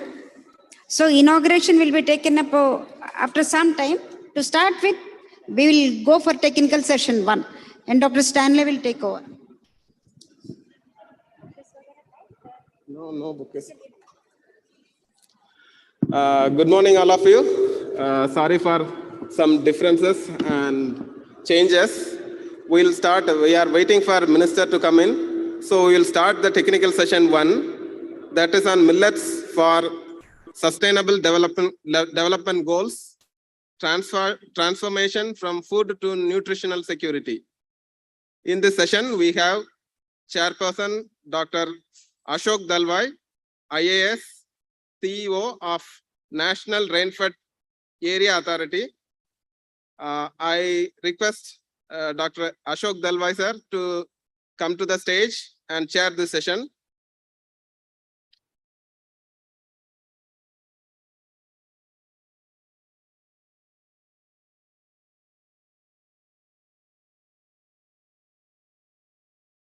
This session will be co-chaired by Dr. R.K. Singh, ADG, FFC, ICAR. I request Dr. R.K. Singh sir to come to the stage to co-chair this session.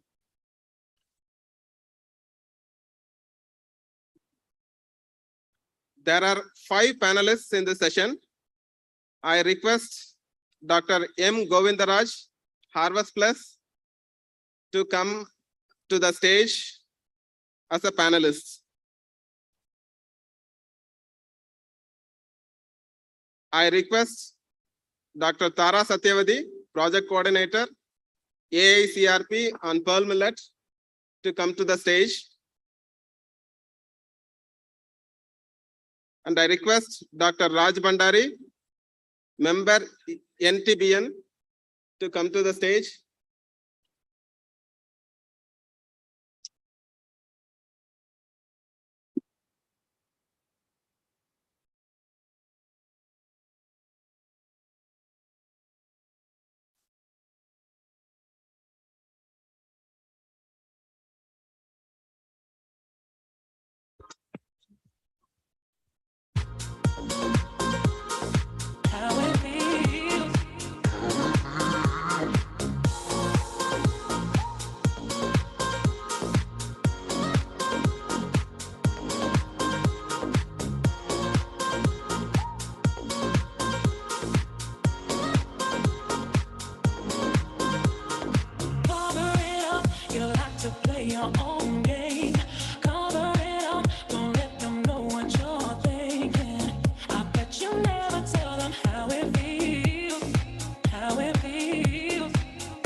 again, as there is a change, we'll start inauguration of this National Nutri-Cereal Convention 4.0, and I request Madam Visharada to anchor this session.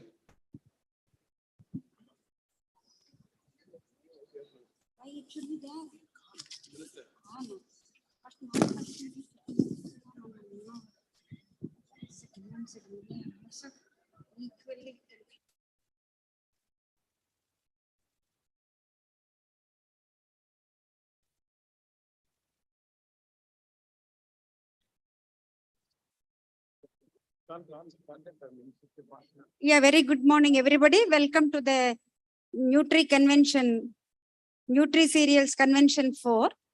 On this occasion, we are having the inauguration session, and we welcome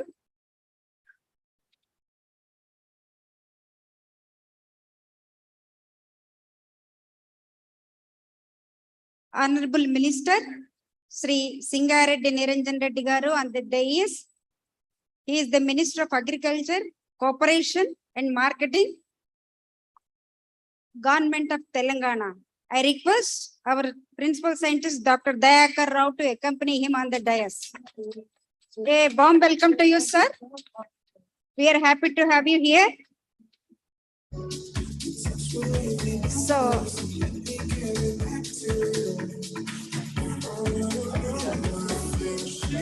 on this occasion, we welcome Dr. C.V. Ratnavati, Director, ICAR, Indian Institute of Millet Research, to be on the dais.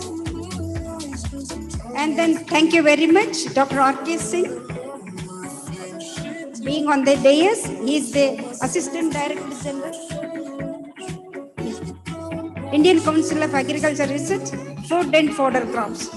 A warm welcome to you, sir. And we take this occasion to proudly welcome Ms. Shubha Thakur, Joint Secretary, Department of Agriculture and Farmers and Welfare, Government of India. A hearty welcome to you, madam. We are glad and proud to have you here. We take this occasion to welcome Dr. Ashok Dalwai, IAS, CEO, National Rain-Fed Area Authority, NRAA, at Ministry of Agriculture and Farmer Welfare. Thank you very much, sir, for being with us on this day.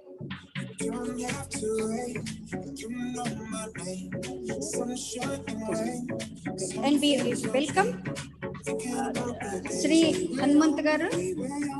Hanumant Garu, Special Commissioner Garu, Government of Telangana. Please join onto the dais.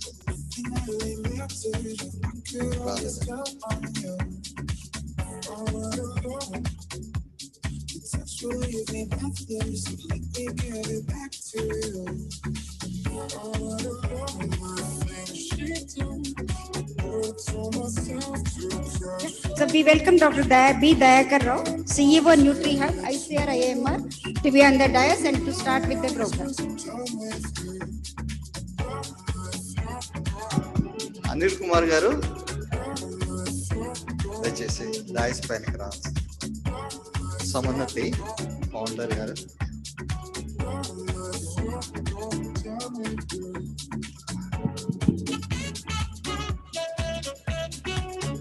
Good morning, everybody. It's a very pleasant morning for us, especially those who love millets. Now it's the time that under one single roof that multi-stakeholders are brought, especially coming from various parts of the country, even the rich diaspora of the people, be it industry, be it farmers producer organization, be it the startups companies, academia, research, policy makers. So we all converge here with a purpose. I think NNCC, National Nutri-Cereal Convention 4. So Honorable Agriculture Minister Garu, then Ashok Dalwai Garu, Shubha Thakur Madam Garu, R.K. Singh Garu, Hanumant Garu, then even Anil Garu and my director, Dr. Ratnavati Garu. In fact, it's indeed a privilege for me to propose this welcome address because it's though it started a little late, but then nevertheless, I think this is going to be a 2-day action, full-fledged. I think you started with you have seen the demo that has happened, where the chefs have participated and brought in the culinary taste of the millets. So that's very important. The colorful taste. That is what is very, very different from the rest of the cereals. Here you have multi-variegated colors. Then followed by, we had a street play also. Minister Garu, before you are coming, then we were having a beautiful street play by the Indian Hotel Management students. And we are going to have a series of such street plays across the day. This, after this session is over, we have various sessions where the state governments are going to participate. Tell their success stories about that and try to understand how we need to take things forward with regard to the International Year of Millets. Then we have multi-stakeholders, which comes R&D, academia, policymakers, then industry. Then we have also startups show tomorrow, sir, where here at about 150 brands are represented. That is all from millets. I think that is what we take pride in, because this is what is built over a period of time, and I'm very happy that all of them, they have come from various parts of the country, as far as Punjab and down south Tamil Nadu. So, and east of Gujarat, as well as to the northeast also. So you'll find a rich array of the thing. They have put up their exhibition stalls, and industry also very favorable in taking things forward. I think without taking much time, I welcome all of you, especially Minister Garu, for taking time. Sir, we were so happy to have you here, because we know that you have a heart to welcome. But before that, we would like to say this welcome with flowers once again. So I take this opportunity.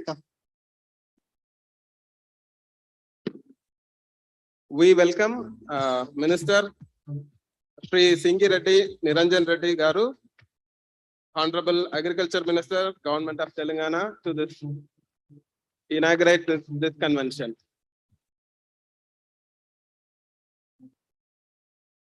We welcome Dr. Ashok Dalwai, CEO, NRAA, to this inaugural session. We welcome Madam Shubha Thakur to this inaugural session. We welcome Dr. R.K. Singh, sir, ADG, FFC, ICAR, to this inaugural session. We welcome Hanuman, sir, to this inaugural session. We welcome Dr. Anil Kumar, sir, Samunnati CEO, to this session. And also we welcome Director IIMR, Dr. C.V. Ratnavati, to this inaugural session. We welcome Dayakar, sir, CEO, Nutri-Cereal, to this session.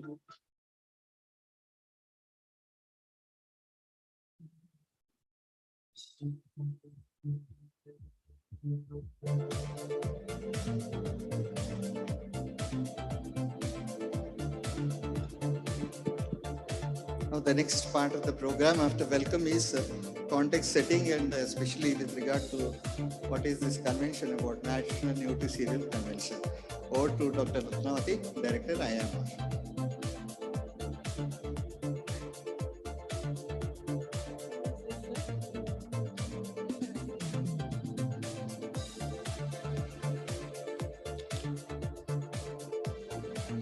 A very good morning to all of you. Respected Honorable Minister, Government of Telangana, Agriculture Minister, Singhi Reddy, sir, and Honorable Dignitaries, Dr. Ashok Dalwai, Dr. R.K. Singh, and Madam Shubha Thakur, and also the Agriculture Commission of the Government of Telangana, and the entrepreneur, Samunnati entrepreneur, and my colleague Dayakar, and all the participants, delegates from different institutions, as well as entrepreneurs and startups. I extend a hearty welcome to this convention, and I brief you about the convention. And National Nutri-Cereal Convention is the India's largest convention in millet ecosystem, happening here today and tomorrow. NutriHub ICAR, Indian Institute of Millet Research, is jointly organizing this annual event for the 4th time, along with the Department of Agriculture and Farmer Welfare, Government of India, and in association with various state governments, public sector organizations, alongside with many industry partners.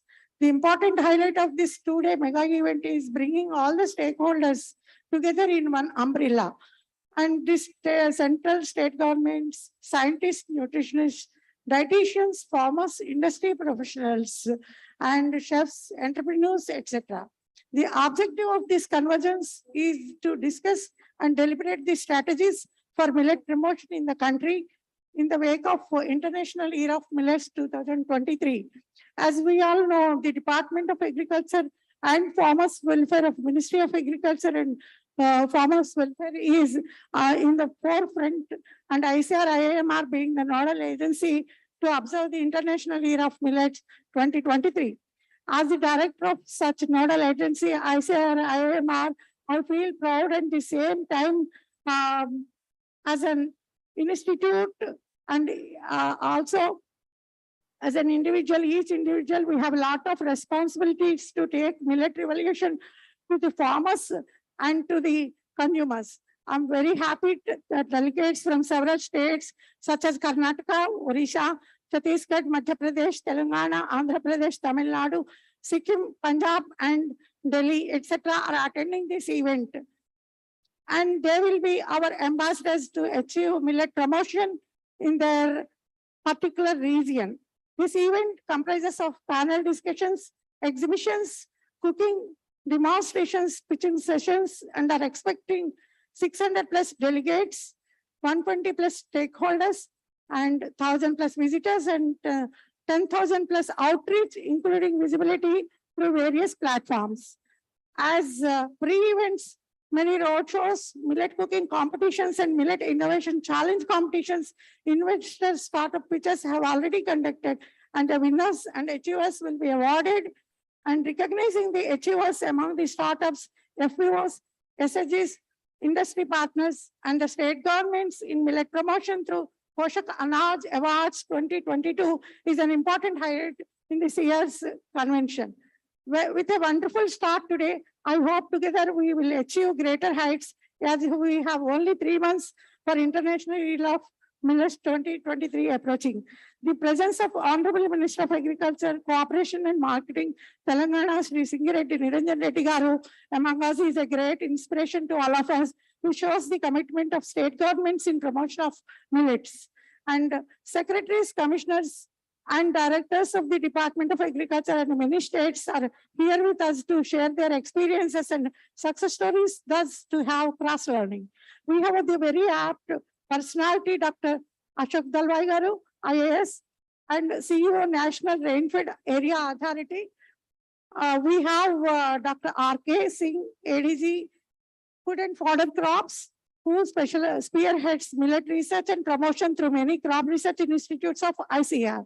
We have with us Madam Mrs. Shubha Thakur, Joint Secretary Crops, Oilseeds and Administration, Department of Agriculture and Farmer Welfare, who is in charge of celebrating the International Year of Millets in India from the government side. We have about 40 plus companies exhibiting their contribution and products to the delegates.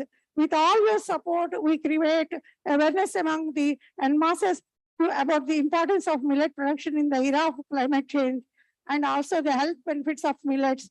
We can make the International Year of Millets celebration more meaningful and more successful. Thank you one and all. I hope we all will have a wonderful time with the great interactions ahead. Thank you. Anil Kumar Garu, for the guest of honors address.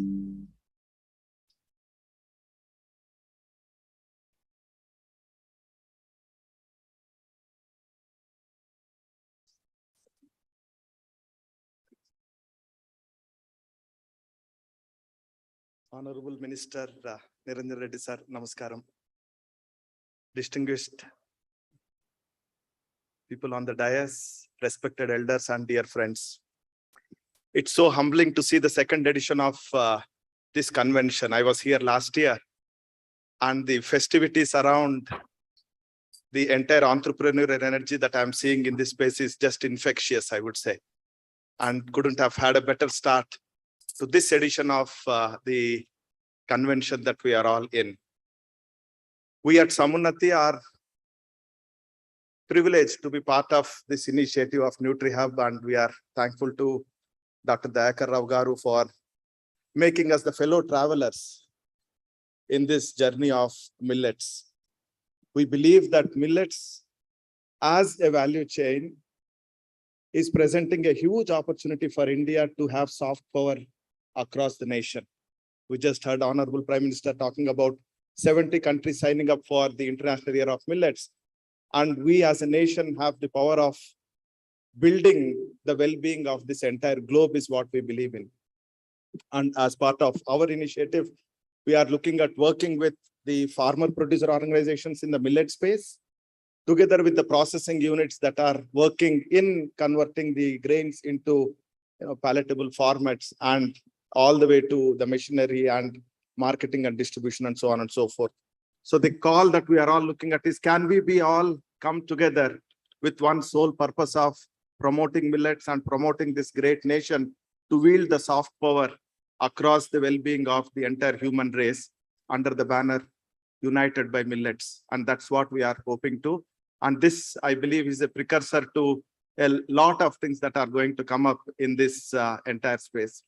We're also looking at setting up experience centers, sir, wherein you not only look at millets as one agri-value chain, but the entire process of how do you understand how they are grown to how they are processed, and the cooking session that we had as the beginning of this convention, to people coming and trying their luck in terms of making dosas or idlis and so on and so forth. It's about 5-7 such centers in India, and an equal number of such centers globally also, in collaboration with Nutri-Hub. Of course, we are being guided by Nutri-Hub on how do we take these experience centers across the globe. So we have an excited year ahead.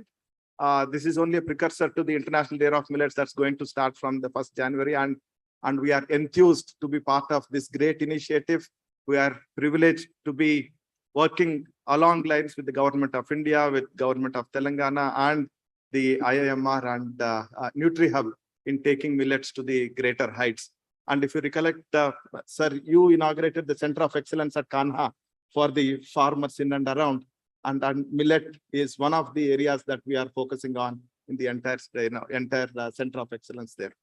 So on this note, I wish this convention and the journey from here to successfully completing the International Year of Millets for this country and thereafter a grand success, and welcome you all to this convention. Thank you very much.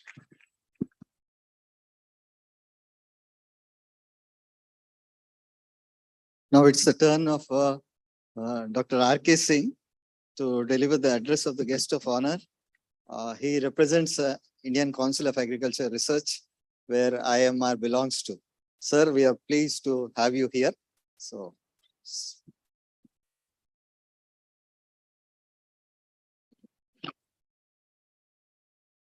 Good morning, everybody. Honorable Sri Singh Reddy, Niranjan Reddy Garu, Honorable Agriculture Minister, Government of Telangana, Dr. Ashok Dalwai, IAS, CEO, National Rainfed Agriculture Authority, New Delhi, Srimati Shobha Thakur, Joint Secretary Crafts,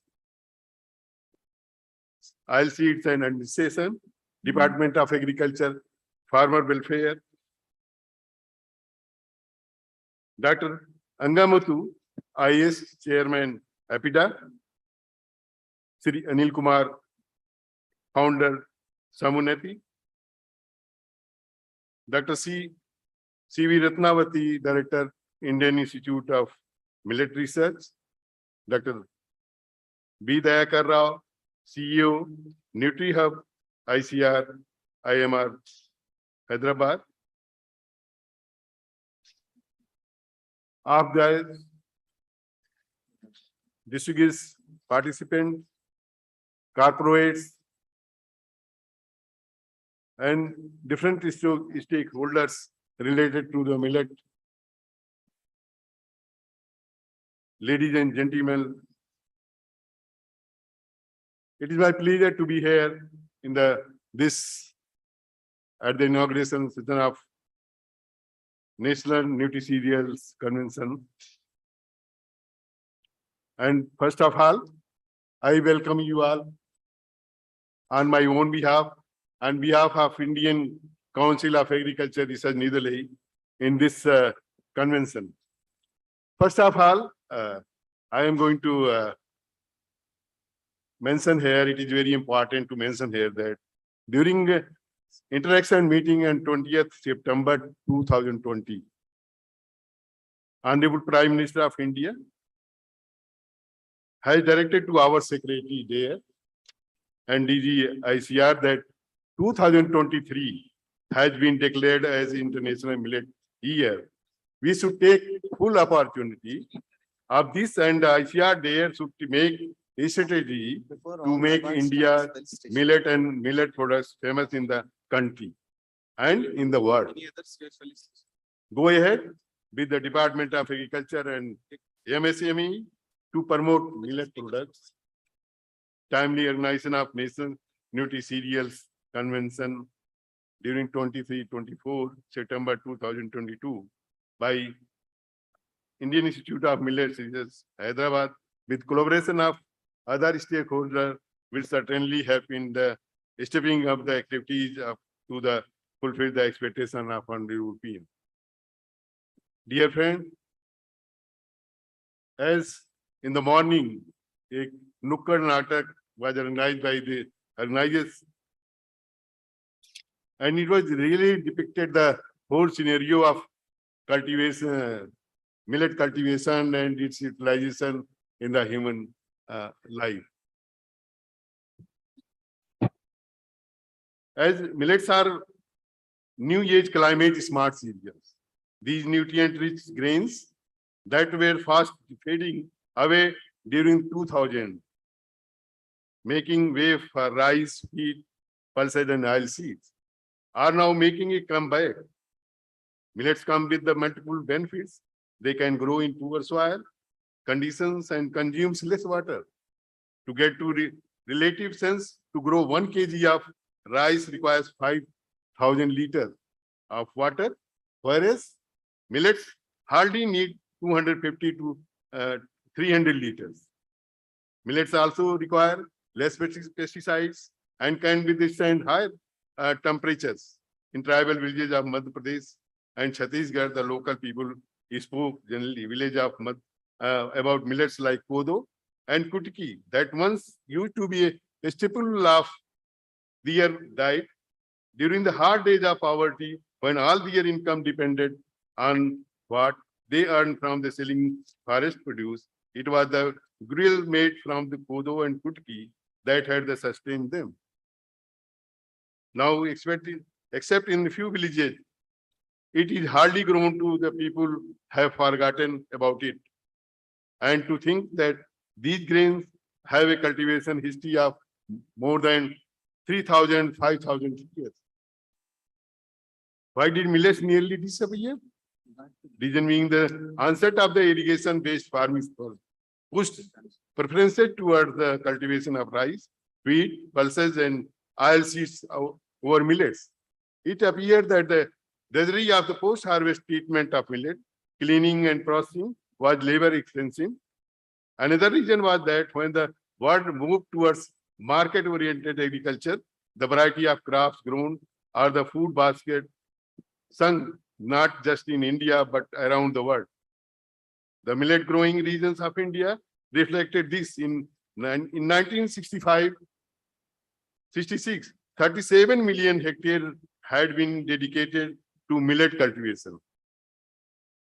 and it fell to 14.72 million hectares in 2016-17.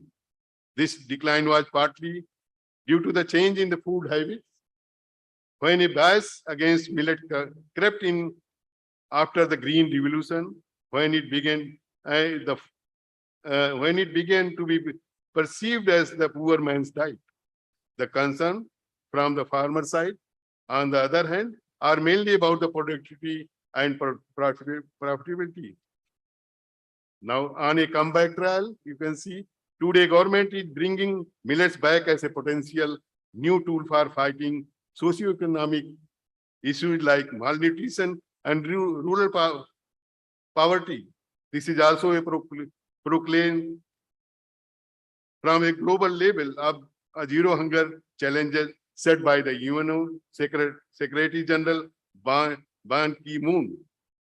One important component of this is to address all three forms of malnutrition, undernutrition, protein hunger, and hidden hunger, which millet easily address. Now the millets become not with the rich man from poor man food to the rich man foods. Thumbs up for biodiversity, improved varieties and technology. As you know, Indian Institute of Millet Research of Indian Council of Agriculture Research, with its two All India Coordinated Research Projects on sorghum, small millets, and pearl millets, along with the State Agriculture University, ICAR and private seed industry are extensively working research on millet germplasm with the aim of biodiversity conservation, cultivation, consumption, and commerce. The conservation efforts have helped in curtailing genetic erosion. In promoting cultivation, the project's effort was to generate maximum income for the farmers. This involved developing of better variety, production and protection technology using cutting-edge science. During 2014 and 2021, this group has developed a total of 182 improved variety, including 52 of sorghum, 59 of pearl millet, 13 of little millet, 4 each of proso millet and Bernard millet, 9 of kodo millet, 33 of finger millet, 8 of foxtail millet, including 13 bio-fortified varieties, and more than 90 production and protection technology and concentrated efforts are being made to disseminate the technology among the farmers for large-scale adaptation, which resulted in the increase in the growth of millets productivity by 3.23% per year. Besides this, group is doing excellent work on value addition to make millet-based food popular among masses. ICAR, IIMR are also working hard through FPOs and NGOs and startups and has developed a strong value chain for sustainable cultivation of millets in the country. Now, millets are grown in 21 states. Declaration of year 2018 as National Year of Millets by Government of India had also given a boost to production of the nutrient-rich millets and the sunrise agri-industry involved in it. Support of farmers. Earlier, people used to laugh at millet growers, but now, with rising awareness and government support, many farmers are coming forward to grow millets. However, farmers can do with better support. For example, providing them with harvesters and processors will help them cut production costs. Processing facility too, if available closer to the farm, will give a boost to its uptake by farmers so that they can save on the transport cost of making it to a far away place of processing. Government initiative to boost the millet cultivation. As you know, millet had not been on the government procurement list until 2013. But now the National Food Security Act of 2013 lists millet as an item along with rice and wheat, including it for the first time in the food security system. Such public procurement will create demand. Another plus point is that the agricultural Price Commission has announced a minimum support price for millets. Several states are also distributing millets such as bajra, jowar, and ragi through the public distribution Hello. system, along with rice and wheat. Yes, speaking, sir. Efforts are on also to include smaller millets in the midday meal scheme in government school, especially in Karnataka and Telangana. Corporate and startups also contributed a lot to promote the millet, and they are not to be left behind this wave of millet popularity. Many of them have already introduced millets in their product range. Completely. The big I think you are able to selling hear the point voice, is that sir. millets are can we meet on gluten-free that? and the export demand is also high. All this attention on millet is fueling a startup revolution and creating job in the health food system segment. Apart from revolution and creating job in the health food system, apart from the retailing of millet-based products, cafes too are now serving millet-based products and are becoming popular in cities. This awareness is driving consumption. Many youngsters feel that millets are a healthier option compared to rice and wheat, and they provide a ready market for these products. Even the wheat-dominated North India has seen an increase by 4 to 5 times in sales in over a year's time. What better way to combat climate change and deal with the lifestyle disorder? Millets are rising the popularity chart. A way to go. As what is going to celebrate 2023 as the International Year Millets in the leadership of India. For the preparedness is essentially required. We are working in this direction with convergence of line departments of different ministries, of central governments and state governments, corporates and startups. National Convention on Nutri-Cereals has provided a better platform to bring the different stakeholders at one place. I hope this group will prepare a roadmap after 2 days deliberation and discussion to make successful and memorable celebration of International Year of Millets in 2023 for good health globally. Thank you so much.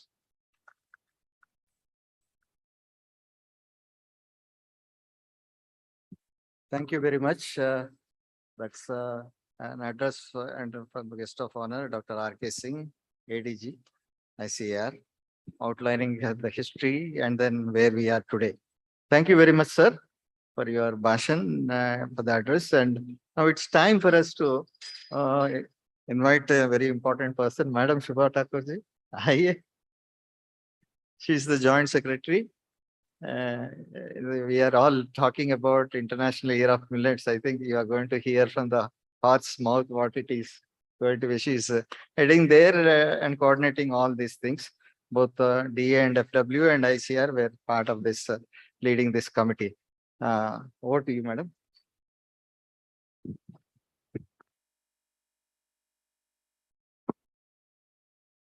Thank you very much. Honorable Minister of Agriculture, Government of Telangana, honorable members on the dais, and distinguished delegates from all walks of millet life. As was mentioned by one of my colleagues, that the enthusiasm which we see here is really infectious. In fact, I was not able to attend the first national conference of the Nutri-Cereal Convention. So I made it a point that I have to be here for the second national conference because I heard so many good things about it.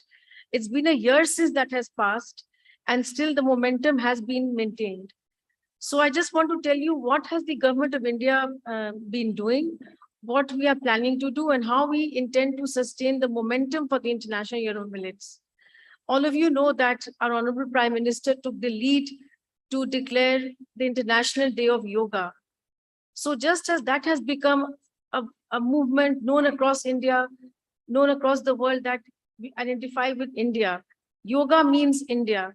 Similarly, we want to make millets, that whenever you hear the word millets, it should be associated with India. So that is how the UN resolution was brought about.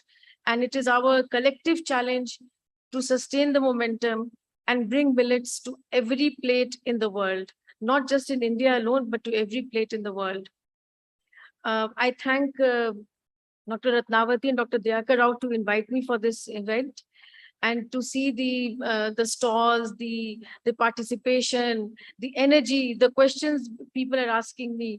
It is truly, truly very, very exciting, and I'm very touched. And I can see that the potential is there, and we just have to give it the right path from both the government of India and the state governments.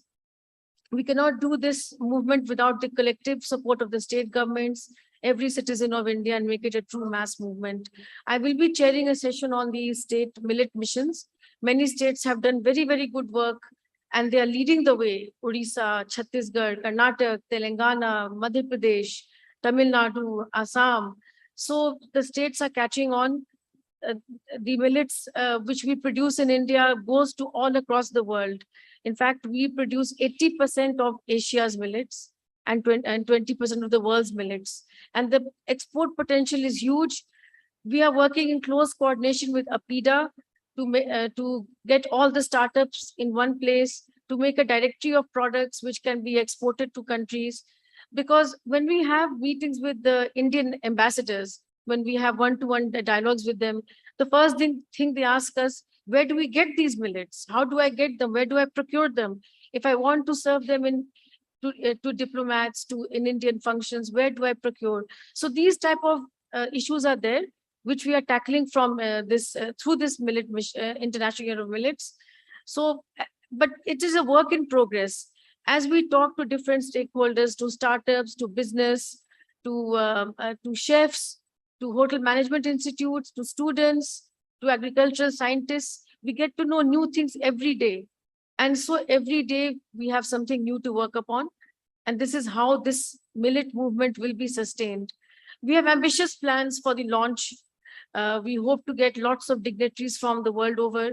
We hope to launch the event in January 2023 in a very, very big way, and invite many ambassadors and agricultural scientists and many leaders from across the world. Similarly, we have a whole of government approach.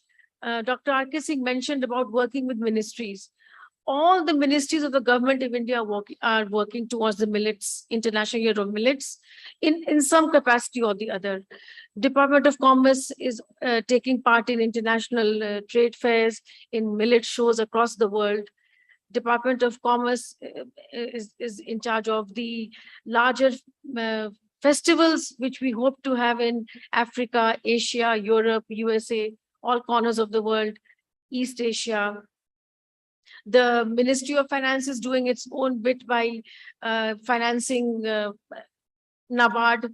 The finance minister had a big function in Karnataka recently where she announced 25 crore rupees for millet activities.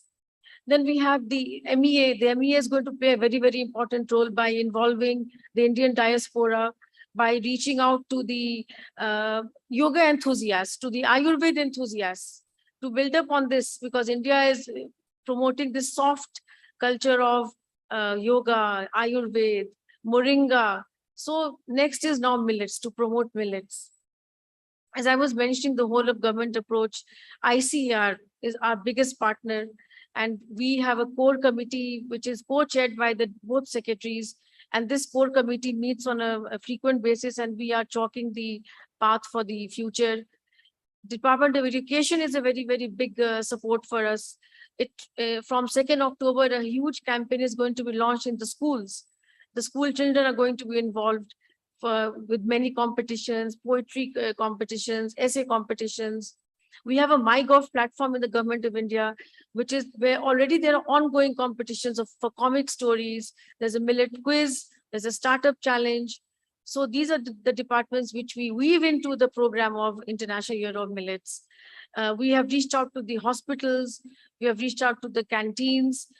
We are going to establish lots and lots of millet vending machines in the government of India canteens. And NAFED is an important partner for us in that. And basically leading up to the launch, many activities are there. I see a lot of enthusiasm in the big business houses such as ITC, Tata. Many of them are here today also, a big basket. But there is still a long way to go. But everybody seems to be enthusiastic about it and willing to cooperate. But two very good ideas were just given to me by some people from the audience. Millets are there in our architecture. It's there in the Konark temple. I did not know. We can use millets. Millets are there in our scriptures. In our India has such a rich tradition of. We have such an old history, ancient history, and in fact, the Prime Minister himself, he quotes from so many scriptures of the great Indian texts which are there. So millets are mentioned in those texts. We have to bring that back. We have to tell the world millets have been there since that time. And this country is extremely rich in its culture, tradition, eating. So we have to bring the glory back of millets. And I urge all of you to come together and make the International Year of Millets a huge success. Thank you very much. Thank you. That is from Shubha Thakur, Joint Secretary, the Department of Agriculture and Farmers Welfare, giving a ringside of various activities that are being, many a time people keep coming and asking me, what are the things that are going on? So I think she has outlined, I think by the time some of you are already getting the benefit of it and some of you are going to get a benefit, but by and large, I think during my 25 years of experience, I have never heard millets to this level of effort, both the governments, central government and various state governments.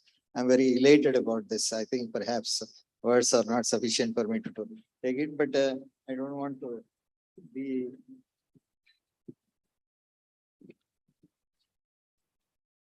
Now we have the presidential keynote address by Dr. Ashok Dalwai.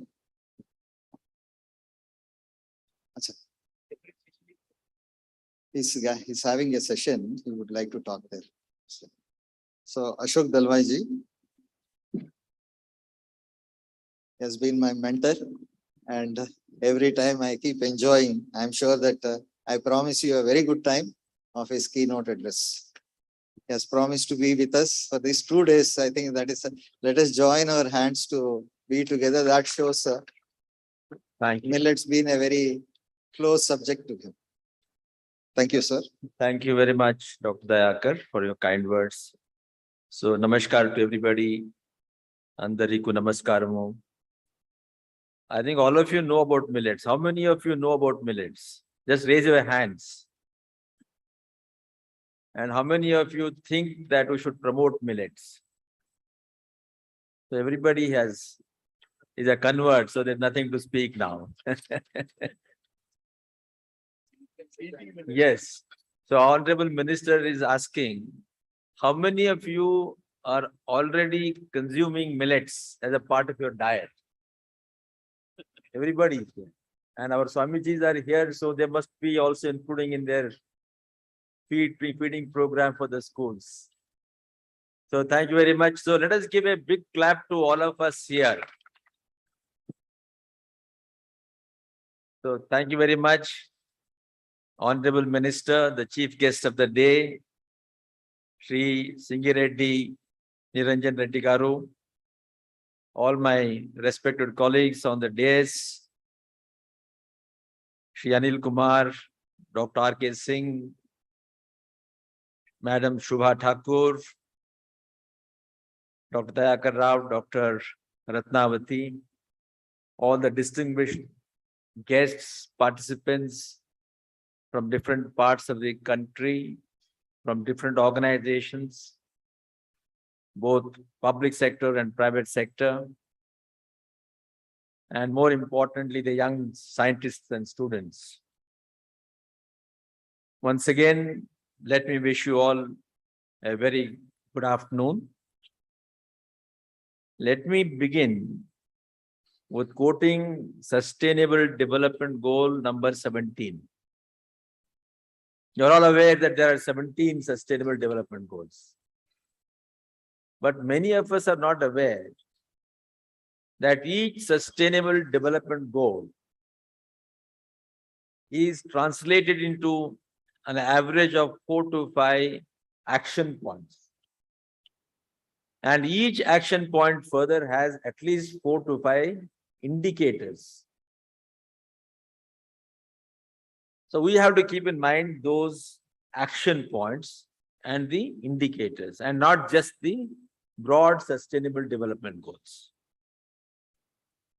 Of these 17 sustainable development goals, the most important for all of us in the world, and certainly in our country, is Sustainable Development Goal number 17.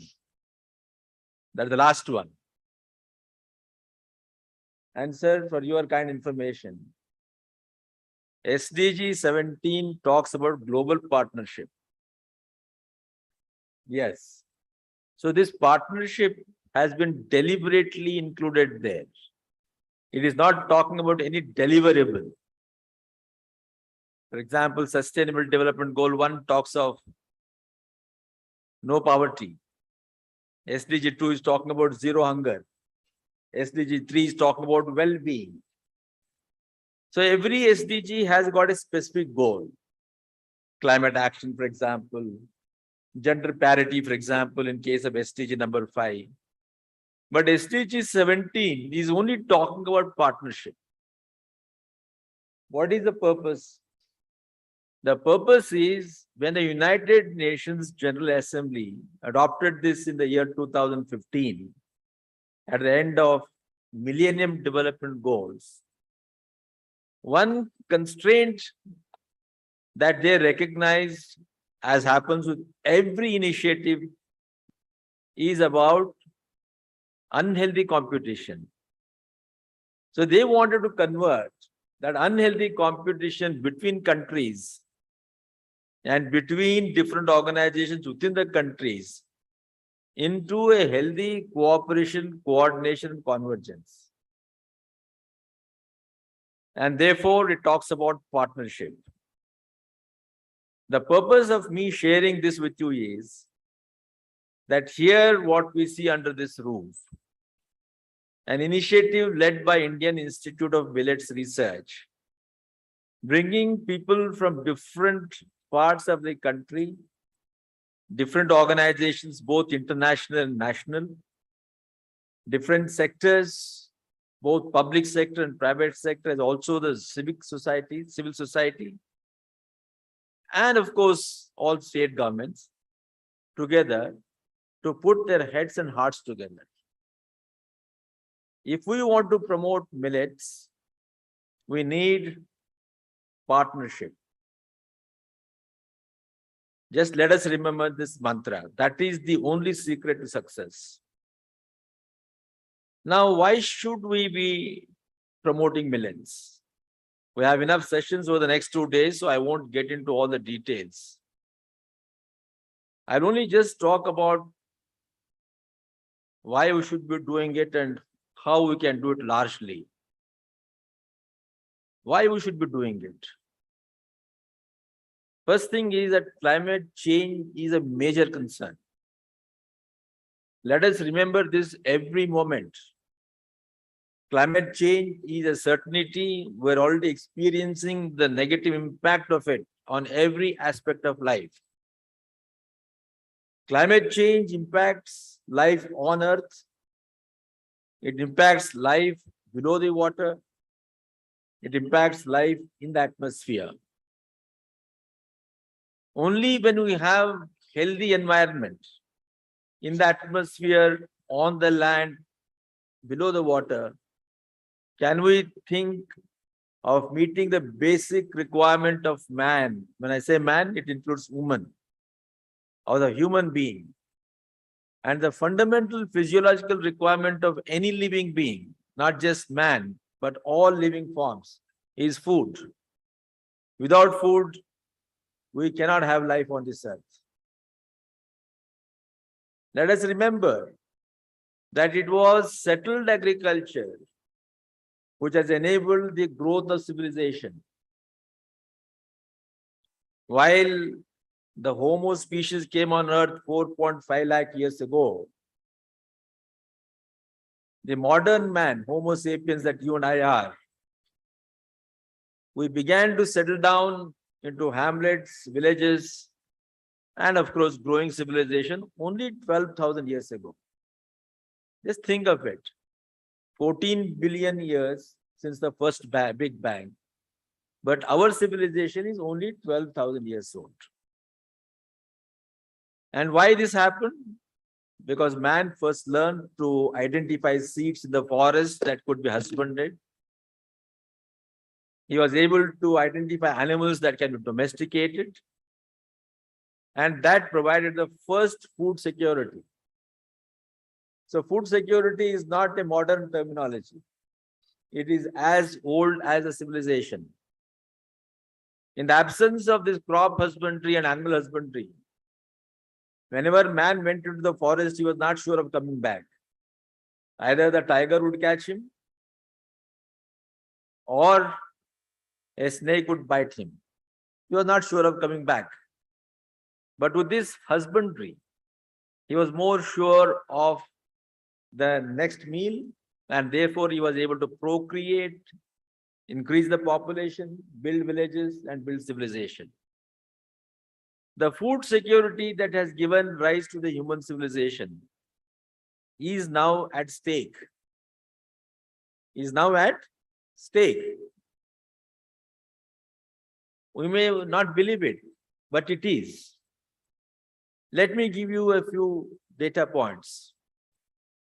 World over today, the food security is dominated by two crops, paddy and wheat. It is not just in India, the world over. Because Green Revolution, which has fed the world right from Mexico in 1940s to the United States, then to Asia and Africa, thanks to Norman Borlaug, and of course the research conducted at the International Rice Research Institute, Philippines. Those two crops are now under strain thanks to the climate change. Both these crops require a particular temperature. They require a particular input intensity usage. But climate change, which is impacting temperature, precipitation, extreme weather events, and therefore all associated elements that are critical for crop production or agriculture production in general, are all now being negatively impacted by climate change.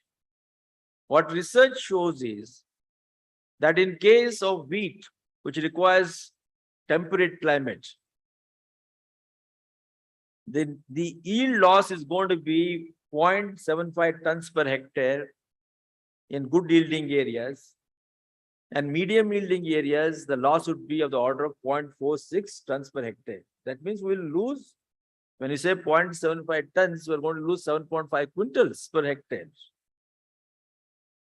And in case of paddy, we are going to have a loss of 0.45 tons per hectare.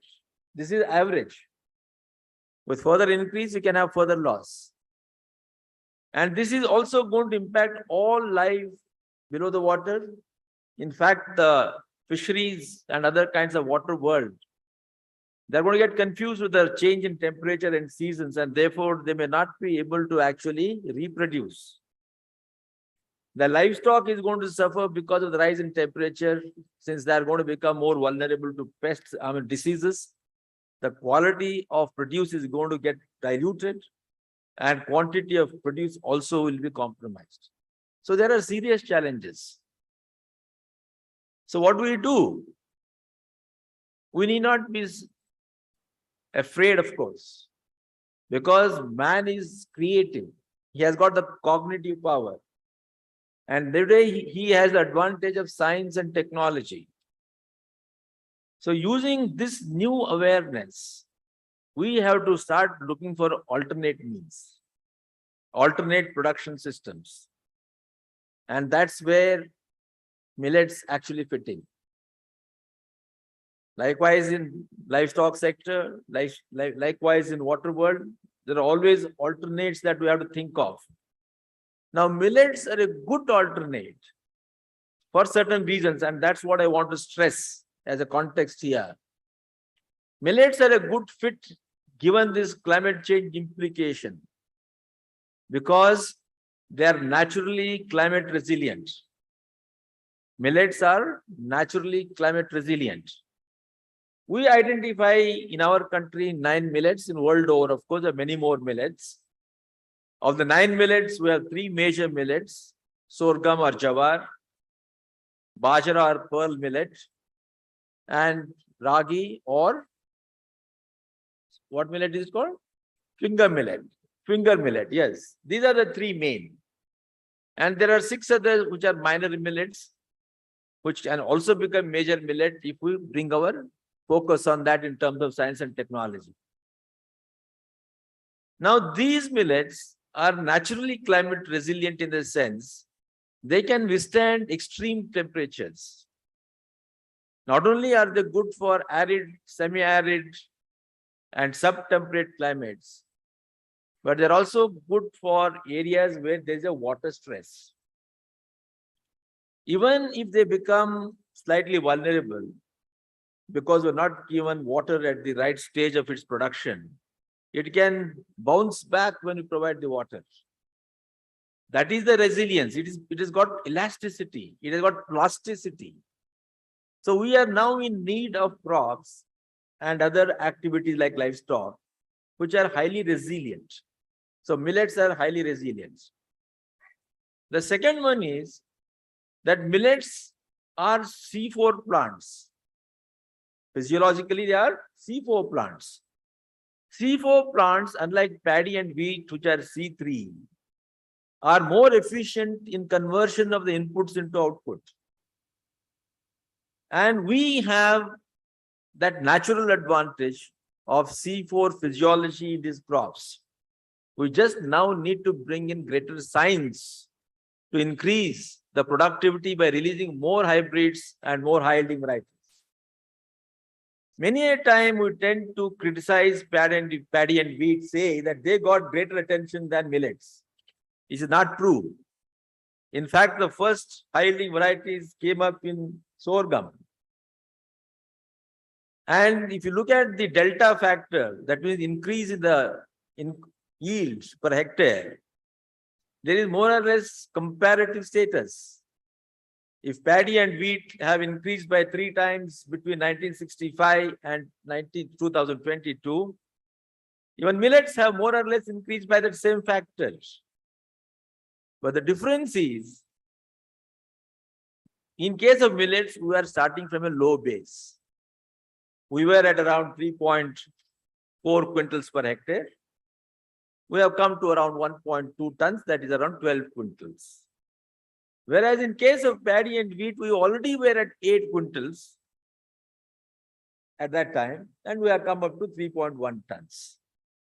So this means that we need to apply now greater science to increasing the productivity of the millets. If we agree that they're naturally resilient, the next point is how do you bring about parity in returns? Because the farmer will ask for returns. And that return will depend upon equality of per hectare yields. So that should be the second point, and there is scope for it because I told you that C3 plants. And the third factor is, from the perspective of supply, we cannot be aiming at a small change. If we think that millets are good for consumption because they are nutritionally rich and dense, as we keep arguing, we have to ensure that millets constitute at least 1/3 of the total cereal basket. Let us say in our country today, we produce around 280 million tons of cereals. Paddy and wheat are 230 million tons approximately. 31 million tons is maize. And that leaves us with around 16 to 18 million tons of millets. As long as we keep aiming at incremental changes from 18 to 20, 20, 25, we are not doing any justice. There won't be any purpose of all of us getting together here. It will only become a tamasha. What we should be therefore aiming at is to increase the output of millets to account for a share of 1/3 at least in the cereal component. Then only can we bring about a supply-demand matchmaking, and then meet the so-called nutritional demands of the society. So how do we do that? That is the biggest challenge, and that major challenge will lie with the scientists. The scientists, they tell us already that we have achieved 4 tons per hectare under the frontline demonstrations.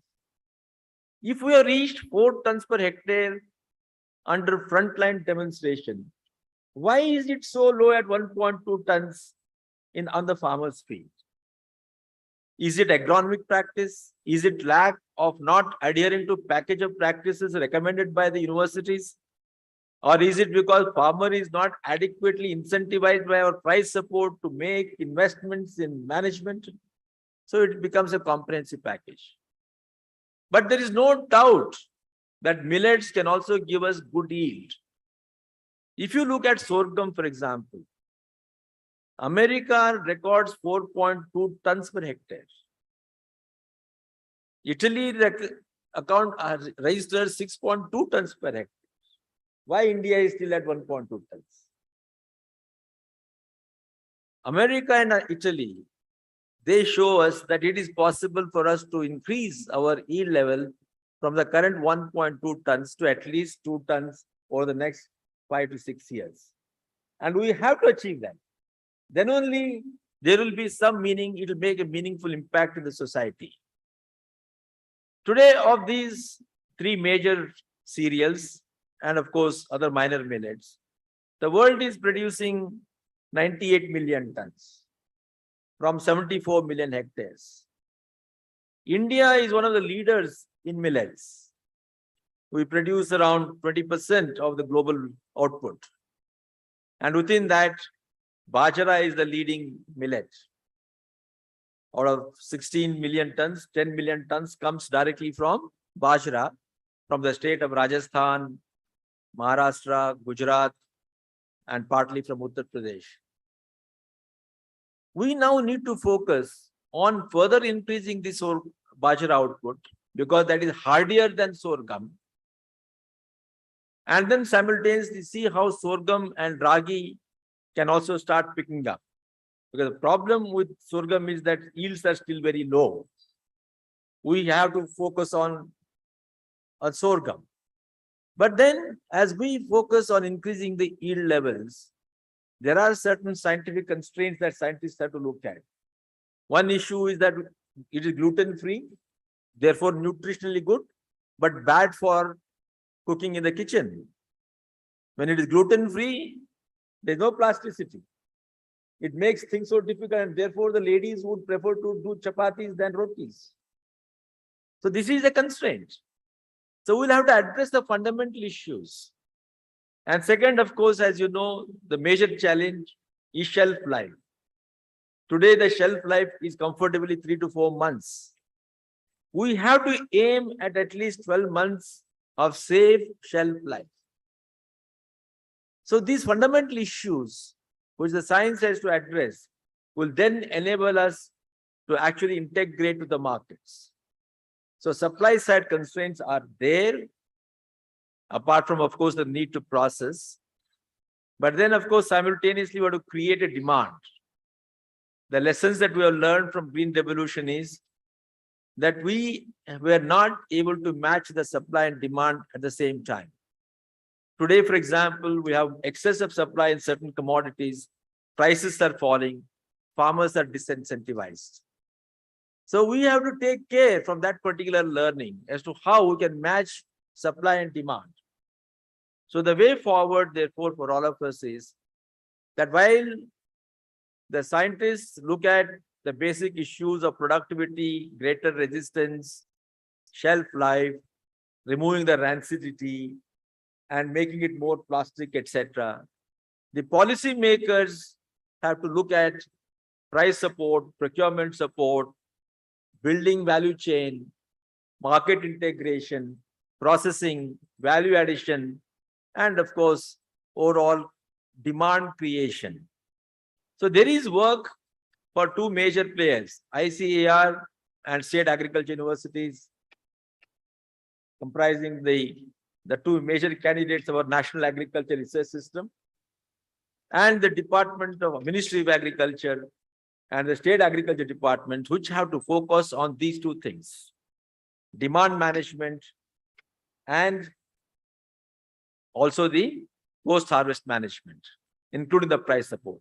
Only when these two primary actors bring their hands together, we will be succeeding with our mission. So there is no doubt, given the climate change impact, where we're expecting a rise of minimum 2 to 4 degrees Celsius in temperature by 2100, where the temperatures are likely to reach 48 to 50 degrees Celsius in many parts where they've already reached, the only alternative for is to go in for climate resilient agriculture. Millets are one of those candidates. They're not the only candidates, but they're one of those candidates. So we will have to therefore go for this thing. And if we need to grow, so our entire system has to be reoriented. So it's good that we're all coming together. Over the last 5 years, there's already so much of awareness. And India is taking the lead, because India is one of the major producers. And all that we do in our country is all replicable in various Asian countries, in various African countries. So India would be a natural leader in transfer of technology and business management practices. And then we'll be slowly shifting the agriculture lead from the temperate climate-based cropping system to tropical climate system-based agriculture. So in a way, that soft power that India is aiming at to exercise also will come into play. But of course, we should not be into that competition, because we talked about SDG number 17, where whether it's a developed world or a developing world, we both have to cooperate with each other, share the best practices. And within our country, all states have to partner and learn from one another. It's very good that some states like Odisha, Karnataka, Telangana, Andhra Pradesh, Tamil Nadu, now Madhya Pradesh have all taken the lead. Rajasthan is also joining. So other states will also have to come on board. So let us start looking at this millet production in a systematic manner.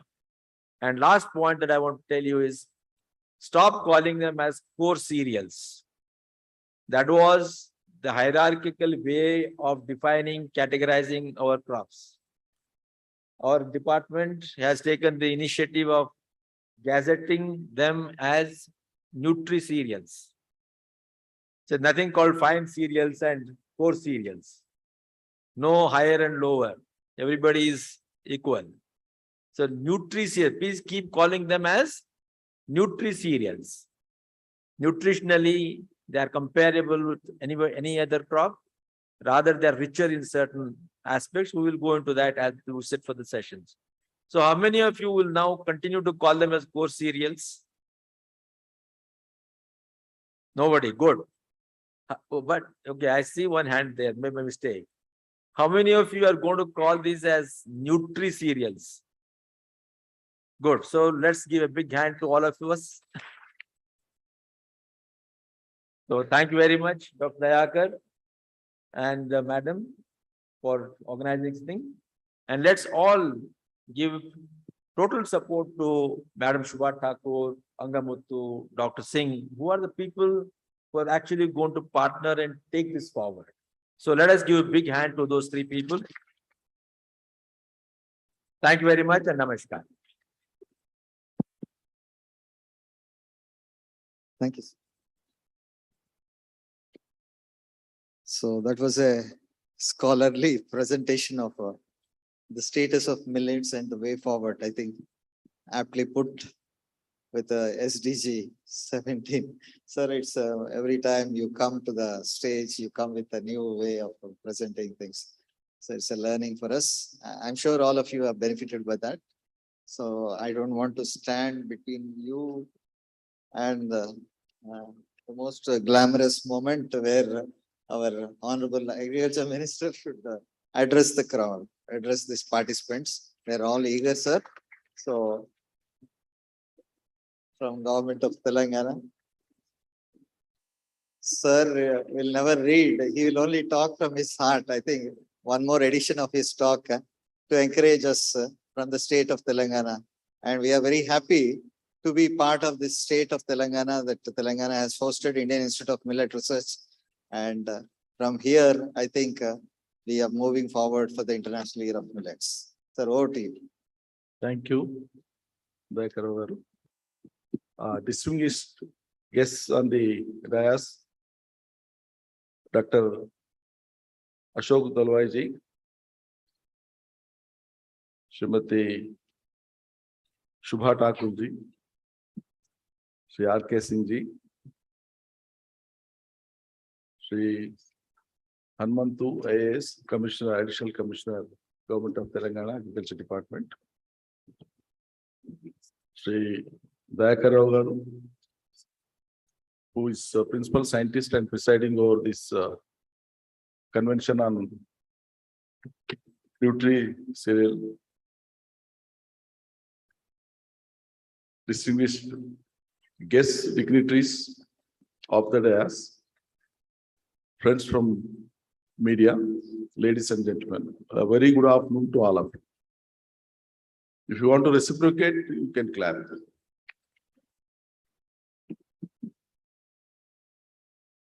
I'm very happy that the prestigious convention and the required convention is being held in the capital of the state of Telangana. And I appreciate the efforts of the organizers for conducting this prestigious convention. And I hope that the issues raised, issues debated and discussed would definitely throw additional light on the subject.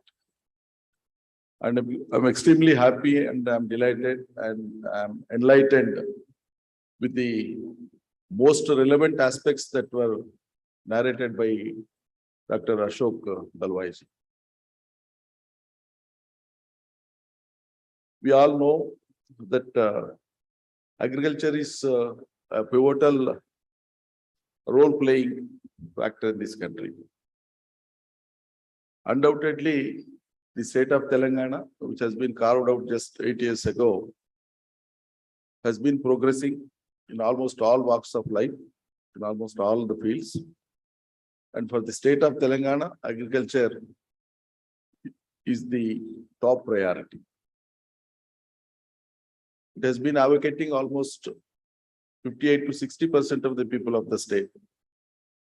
We have 1 crore 50 lakh acres of agriculture land, out of which 1 crore 46 lakh acres of land has been put to use and various crops are being raised. There are about 6.5 million, 65 lakh farmers who are engaged in the activity of agriculture. And we contribute as a state to the GSDP closely to 15% directly. The indirect contribution may be in different forms. As we all know, the goals, one of the goals is goal number 17, to promote the millets.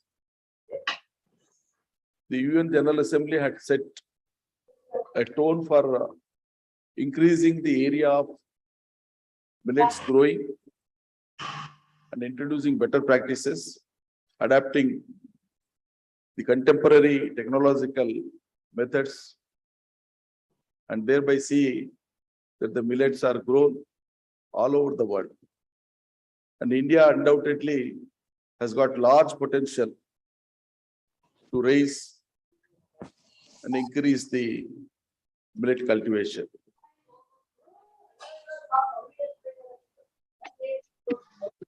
I think this mission has been taken up in the state of Telangana in the year 2020, I believe. Is it in 2020 July? I think 2020 July, this mission has been adopted and taken up by the Indian Institute of Millet Research based at Hyderabad under the leadership of our principal scientist, ICAR. I have also visited, happened to see that also along with some farmers. I visited earlier. And ever since it has been focusing to see that the farmers are tracked and they are pushed to take up this cultivation, millet cultivation. Various challenges that were explained by Dr. Ashok Dalwai ji have to be addressed. The challenges such as the marketability, the remuneration to the farmers, the storage, better practices. If they are incentivized on this, see, the diversification of farmer will happen only when there is an incentive that is offered to the farmer. There, without being any incentive, they would not immediately be attracted to the diversified crops. Therefore, in order to become a world leader in the millets, Indian government of India has to think in the lines that some sort of incentives have to be initially promoted. Then the marketability, if the marketing chain is privately ensured, there being without any MSP from government of India, then it will sustain. When you have MSP for wheat, paddy and other crops, farmers are prone to take up and adapt only those crops. That is the reason we are facing the difficulty now. See, in my childhood, I'm 60s plus. In my childhood, it was, so far as the state of Telangana is concerned, it was mainly the millet composition that was the staple food. And in those days, barring very few families in the villages, almost all the families in the villages, they used to have only millet food. Rice was a luxury. In fact, for many people, only few people used to have the rice. And now that we have reached a stage where government of India and respective states together under public distribution system, we are now providing rice at ₹1 per kg through the public distribution system. And when there is abundance of rice production all over the country, this is the method that we have adapted to dispose it off by public distribution system at a lower price. Now, I would like to impress upon the officers who are here from Government of India that think over if we can also make millets as part of the public distribution system so that initially farmers will have some marketable guarantee. That is one of the initiatives we can take up. That's my suggestion. As far as the state of Telangana is concerned, we have already identified 36 mandals in the state, which covers 6 districts of Telangana. Of course, as of now, our area of millets is not that high. Now, we would like to take it up in a mission mode, definitely, because we have also realized the importance of the other crops which are in vast and resulting into various other crises. Therefore, some sort of solutions have to be arrived at, and millets would be a better replacement for the other crops.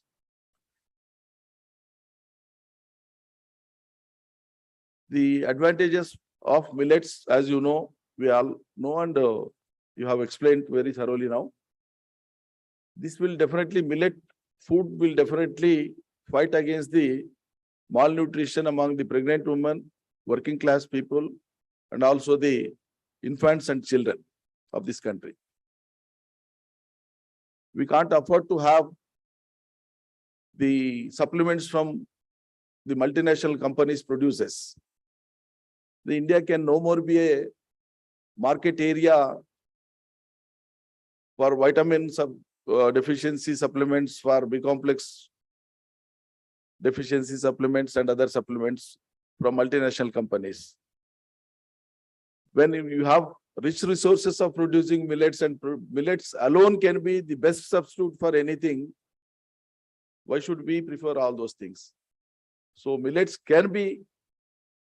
alone can be the best food, the healthy food, the rich food, and that gives the longevity of life also.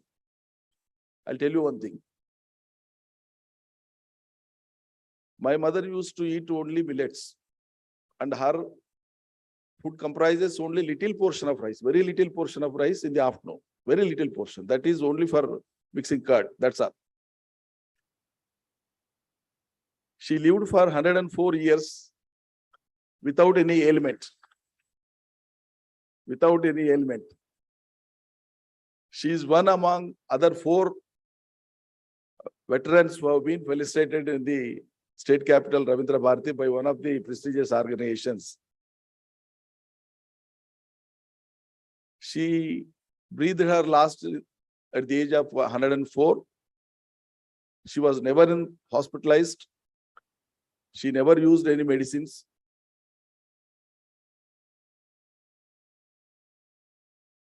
And at the age of 50, because our generation food habits have changed. So by the time we grew up, already rice became the staple food in the state. Therefore, when we started eating rice and rice alone, only occasionally we used to eat cereal food. Therefore, all of us, we became prone to diabetes. If not me alone, many of us.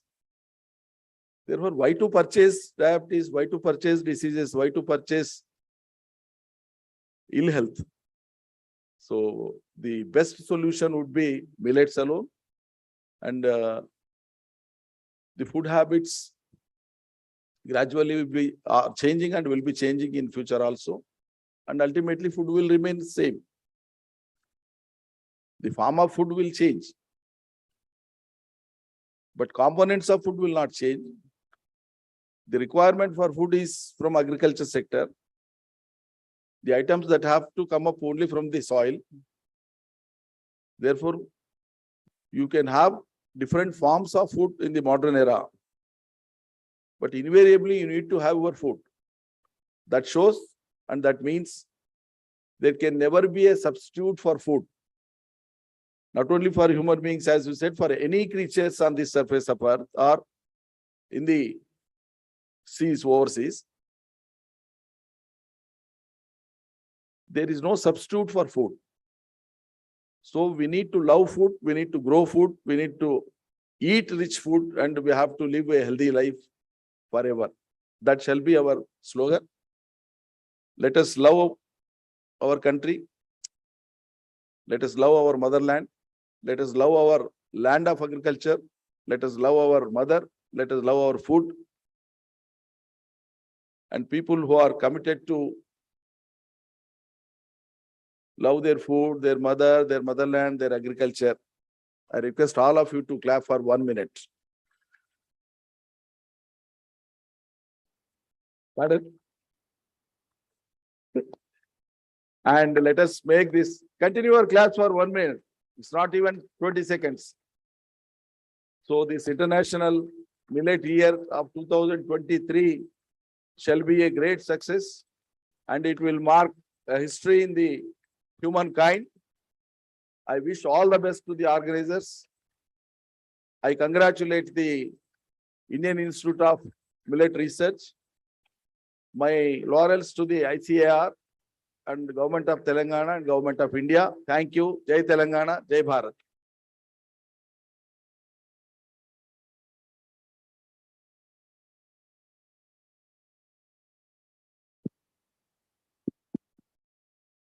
As always, it has been a very enlightening talk by our chief guest today. And sir, once again, with a heartful thanks for giving your time and also addressing all the millet stakeholders which are brought from across the country under one roof. Now, the most momentous time has come.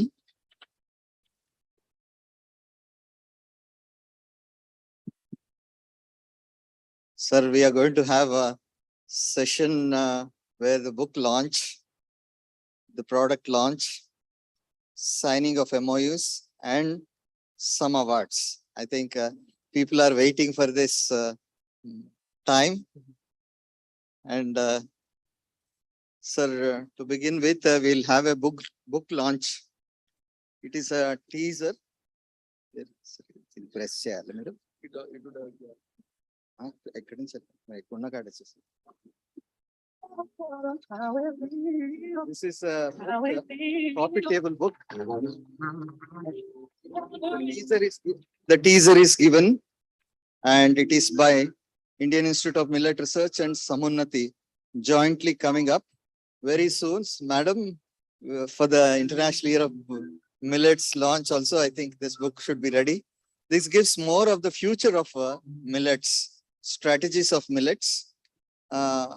Rather than talking about the past with a setting, I'm sure that we are going to sharpen the focus in this.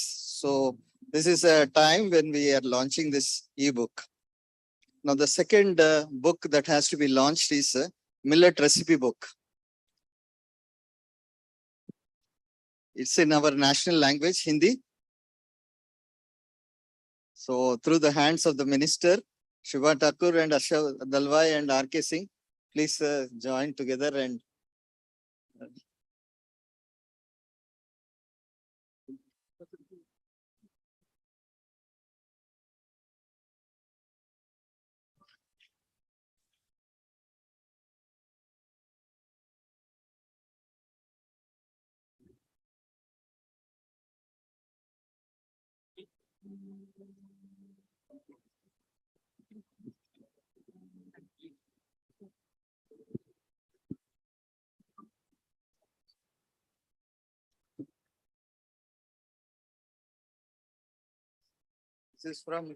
This is from Indian Institute of Millet Research, comprising about more than 150 recipes.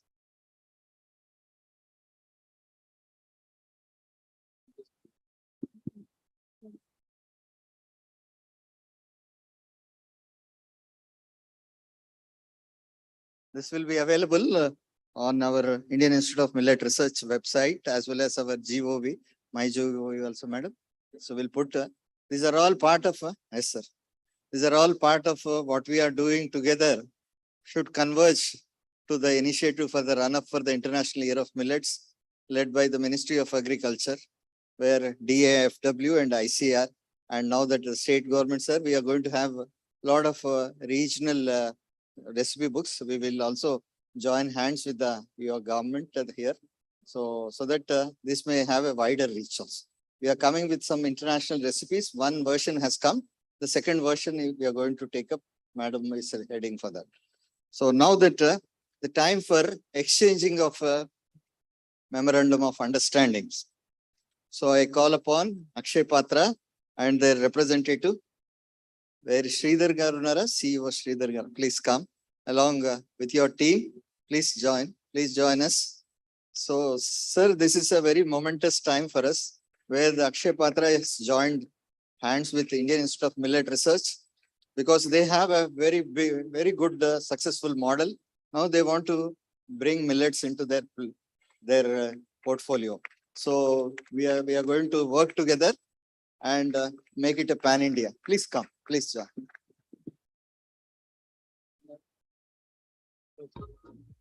Thank you, Sridhar Garu. Thank you.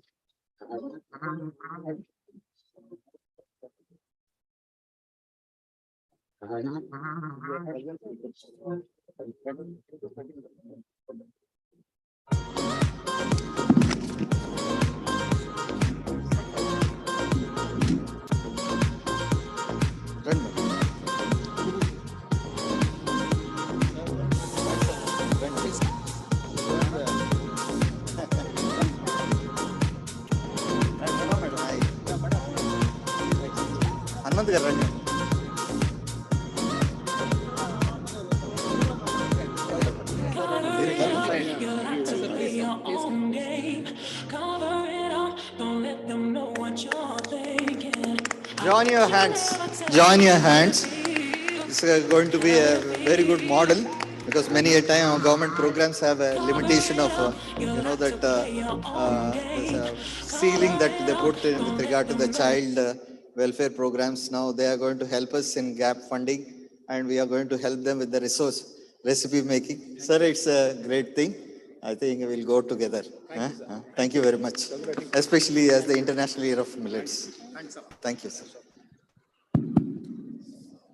The next in the line is Hindustan Unilever Limited, HUL, represented by Manoj Parikh and team. Manoj, you please come onto the dais. Please join your hands, sir.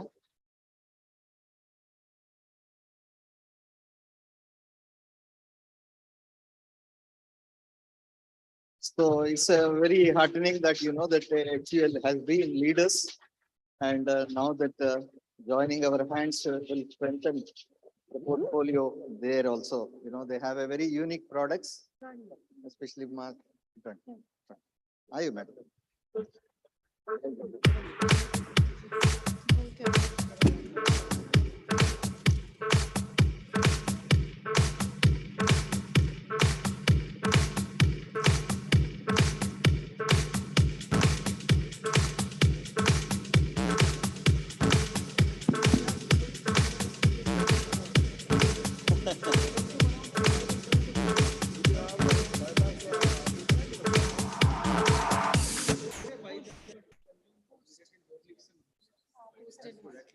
So we are working, sir.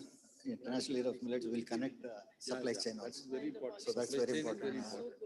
1,000 tons, sir. Everything. So next is HDFC Bank, a different partner.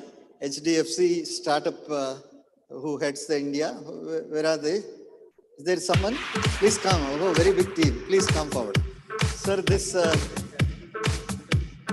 sir, we are tapping all the stakeholders. Now, the banking is very important sector for startup companies. So they will be able to come up with CSR funding. Morning,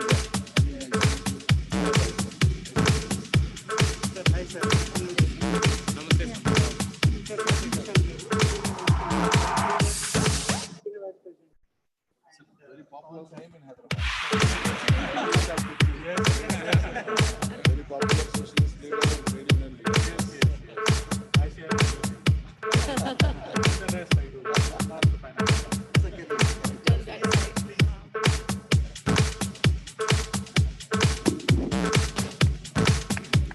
Join your hands. Join your hands. Please clap.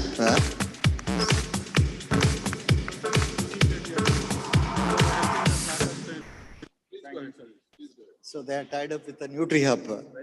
So seed support funding and other things also will be taken things forward. Thank you very much. Thank you. Yes, yes, sure. Thank you so much. Thank you, Andy. Next week, surely. Thank you. So now here we have the industry award, sir. I hope that people are waiting for that. Best promoter of millets in healthcare industry. Best promoter of millets in healthcare industry. Apollo Hospitals. Representatives from Apollo Hospitals. Alakia madam and others, honorable ladies, please come over here. That again, sir, this is again a very momentous time where industry, healthcare, where including the patient life in all the Apollo hospitals. So we are joined in. So please, I think you're all silent. Please keep clapping. Sir has told one mantra, 1 minute mantra.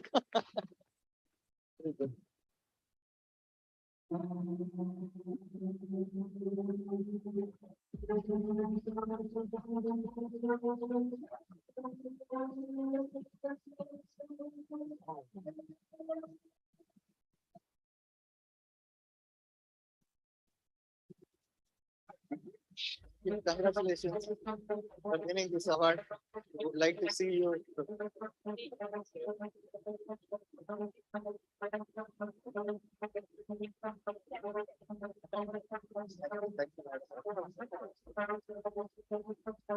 The next award goes to Best for Millet Promotion.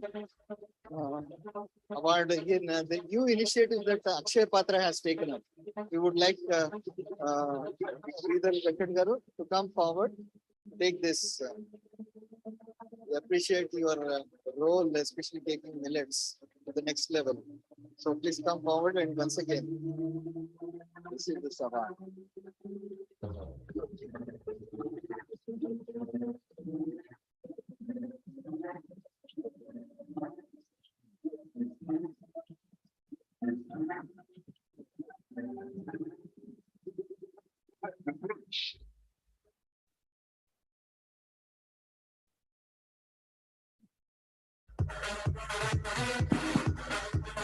Thank you.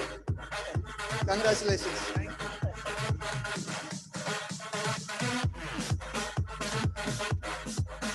The next award is Best Acquisition of Millet-Based Startup, Tata Soulful. Please come forward. Prashant Parameshwaran represents Tata Soulful. This is the first of its company. You know, Soulful has been acquired by the Tata. Now it is Tata Soulful. So we would like to appreciate in the form of this award.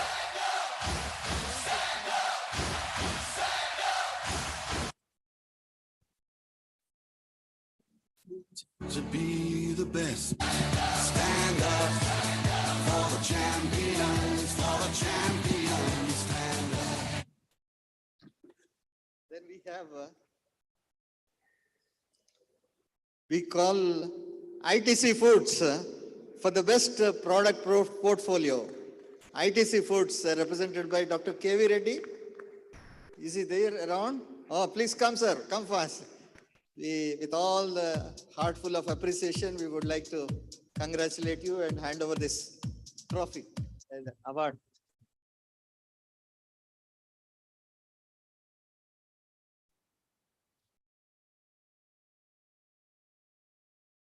Thank you. Thank you.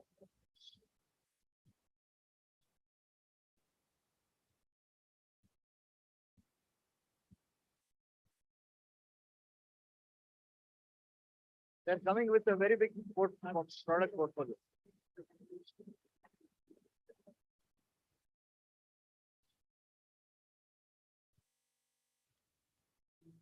Now, the next award goes to Britannia Industry Limited, Nutri-Choice. Nutri-Choice, a separate segment, was in fact coined by them, where they could accommodate a lot of millets into that. See, for them, a small addition would add thousands of tons production, and that's mainstreaming millets, in fact. So we appreciate that. And this award, Madam Shubha, Madam.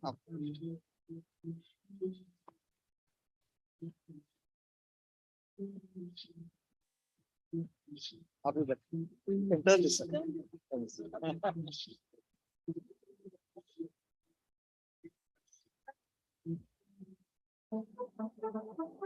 Congratulations.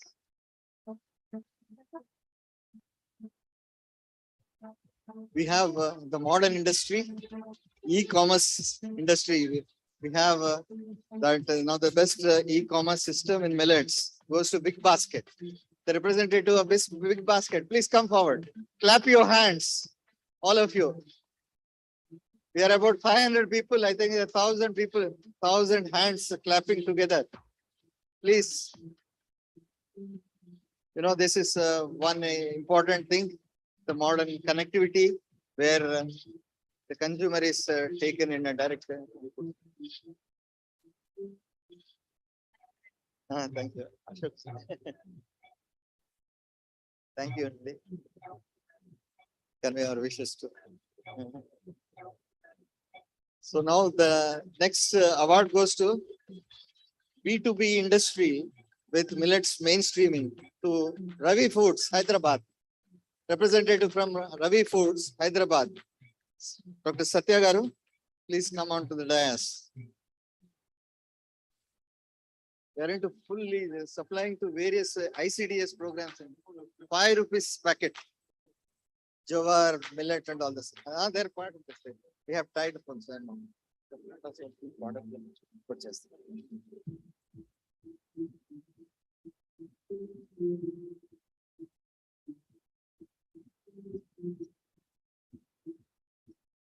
Congratulations, Satya Garu. Congratulations. Now next, we will give a break for a product release by Tata Soulful. Today, I think you must have watched All India coverage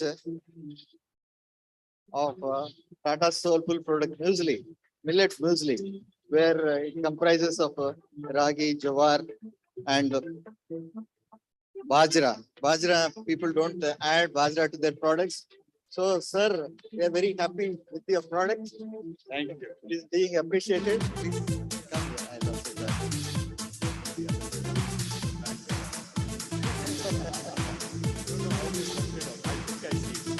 Sir, Prasad Prajarashni is a champion. He is a champion first of his thought. From the Bhaktan.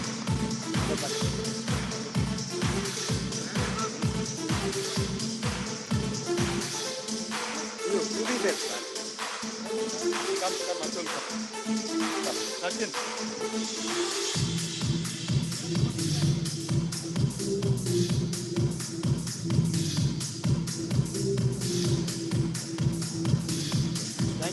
Thank you, sir. Thank you.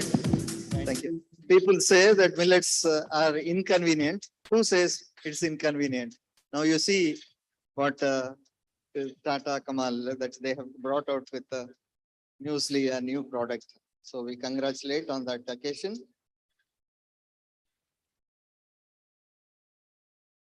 We go back to recognizing scientific contributions, sir. The first is Best Institution of Millets for Food Technology. Dr. Sridevi Annapurna Singh. Dr. Sridevi Annapurna Singh. I think she's missing. We have a Best University on Millets, Food Science, Private University, Avinashalingam University, represented by Kaushalya Madam, Registrar of that university. Please come forward. Their untiring efforts in promoting millets needs a lot of appreciation. So this award for the university. So there are no class for the universities who are working so hard. Please.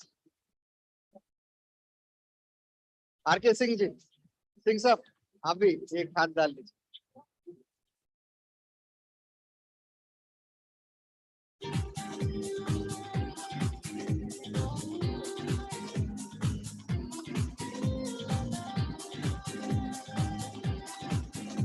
Madam, congratulations to all your team.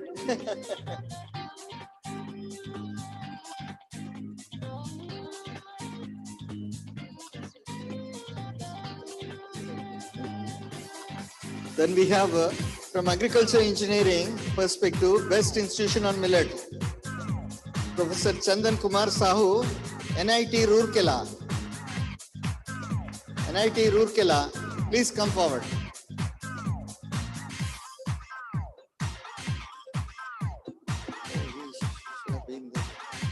Okay. Then we have Best Institution on Millets with regard to the crop improvement. All India Coordinated Research Project at Vijayanagaram for small millets. Dr. Samuel Patro. Dr. Samuel Patro. Oh, he's not there. So we have some individual scientists for their outstanding contribution. So the first outstanding scientist in value addition, Dr. C.V. Ratnavati, our director. Dr. C.V. Ratnavati. We started together, sir. Please come forward.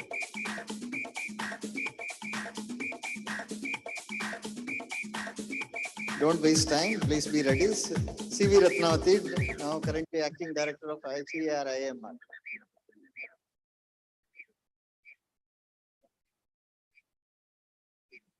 The next one is community nutrition from Postgraduate Institute of Medical Research and PGI Chandigarh, represented by Dr. Poonam Singh.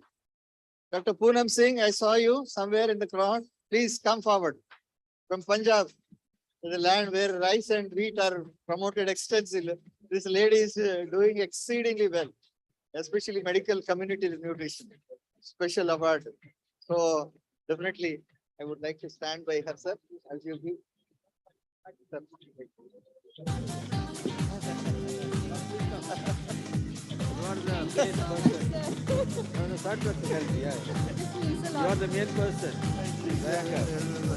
She's working very hard. Congratulations. Yeah, everybody has to do Medical fraternity, no? So we would like to encourage you. You'll have to tell about the millets nutrition and propagate it. Thank you. That is Dr. Poonam Singh. The next outstanding scientist, clinical studies, Dr. Faraj Farishta. Dr. Faraj Farishta is not there. Then we have outstanding chef, millet recipes, Chef Gunjan Goyla, Delhi. Chef Gunjan Goyla. He was here. Was there in the morning. Okay, next is in agriculture engineering, IIT Kharagpur, Dr. P.S. Rao. Agriculture engineering. It is P.S. Rao, IIT Kharagpur.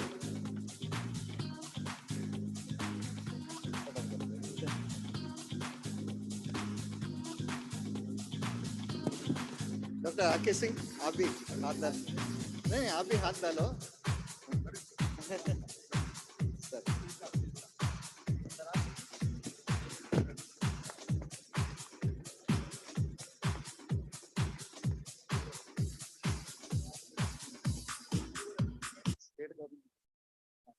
Life time లో Hemavathi madam రాలేదు రాలేదా రేపు వస్తుందంట Ashok sir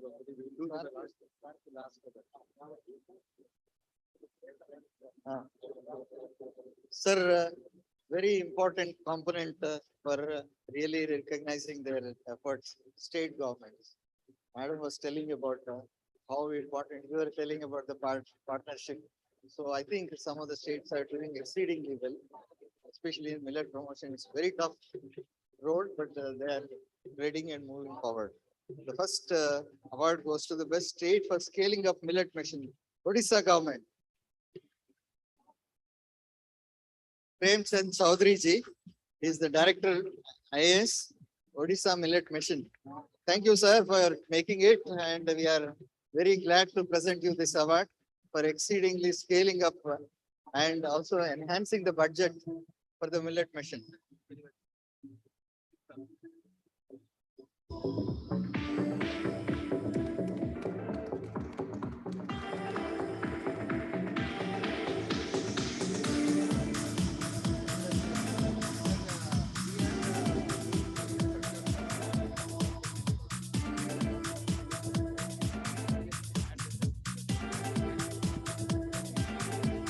So their modeling is one of the things which we can also take. Commissioner also.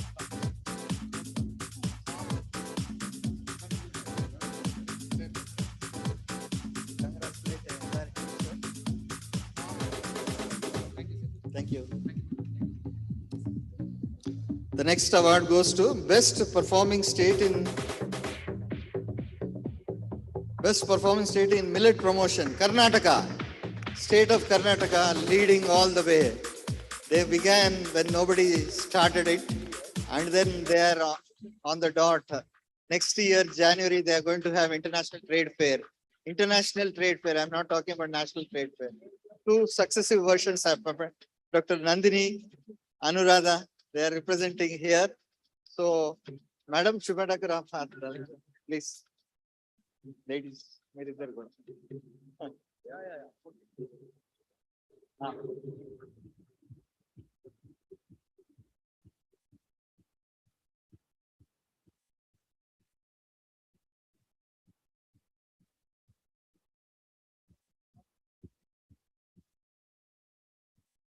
Sir, while Odisha and Karnataka are really just going in the coastal roller coaster, now there are some students, states that are also performing well on a different context. Especially, we appreciate by awarding to Uttarakhand state best performing state in promoting organic millets. Uttarakhand state, please come on to the dais. Dinesh Kumar is there.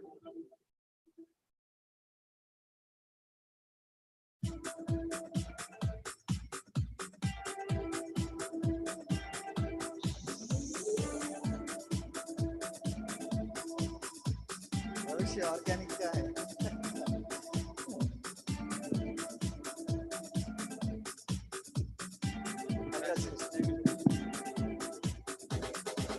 So all these states have put up their stalls. Please make it sure that you visit the stalls and see their entire activities. We will not be able to speak from this dais, but I would like to congratulate two of the emerging states in millet promotion. First one, it goes to Chhattisgarh. Very silently, there is a lot of things that are happening in the government of Chhattisgarh, and some of the policies that they are, especially farmer support, sir, procurement, farm incentivization, which you are talking about. All these are in place, and the market connector. Now, after Nutri-Have, the best processing unit is going to be in Chhattisgarh, sir. So, tall man standing there, Bajaj, Mr. Bajaj. Congratulations, sir.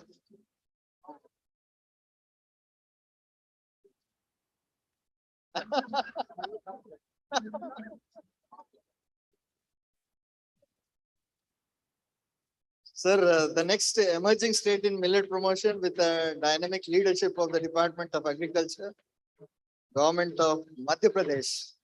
Preeti madam, please come, madam. Madam is very proactive, sir. Lot of dynamic policies. She stands from Madhya Pradesh. Director.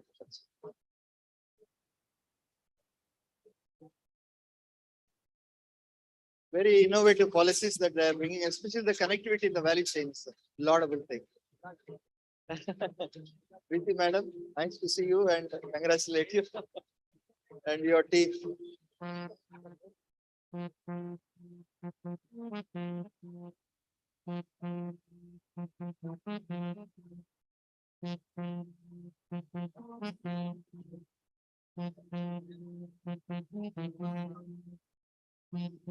Thank you.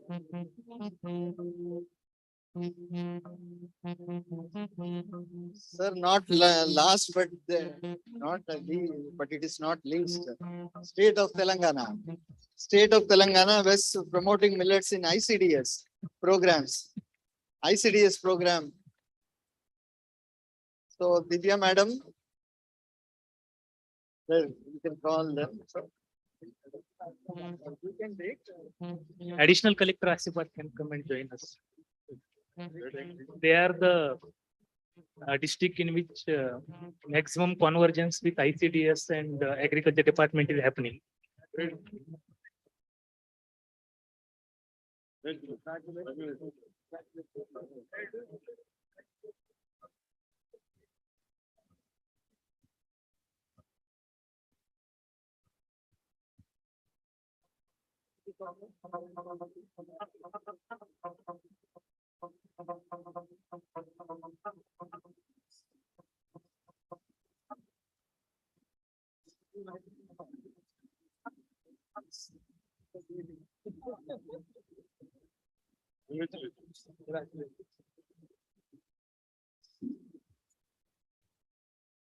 So the last, I think the most important thing is lifetime achievement award. And you can just think who deserves this other than Dr. Ashok Dalwai. Join your hands. Sir told 1 minute, but I will say 30 seconds. Keep on clapping. The great achievement that he has attained. I think this is a small thing, sir. Then we will take this.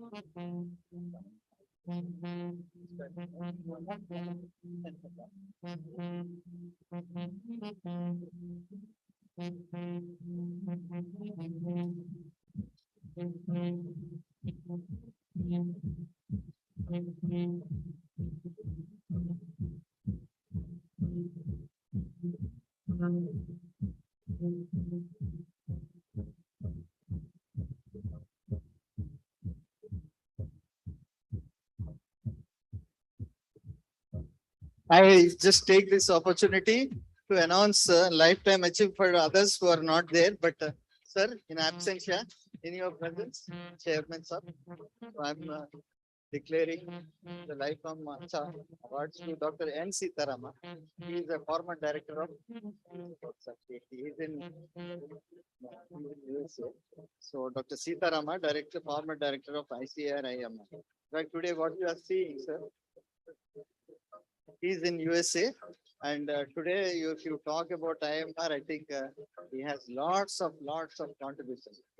So he was a former equipment was there, but then he has molded us and made us something what we are today. So we owe him so much, and 8 years he served us.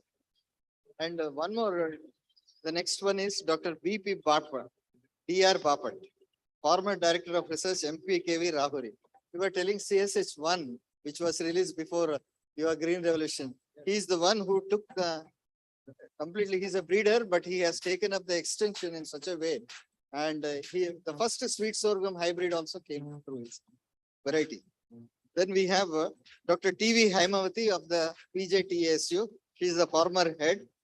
Just in absentia, you can clap your hands for all this. I'm just reading out.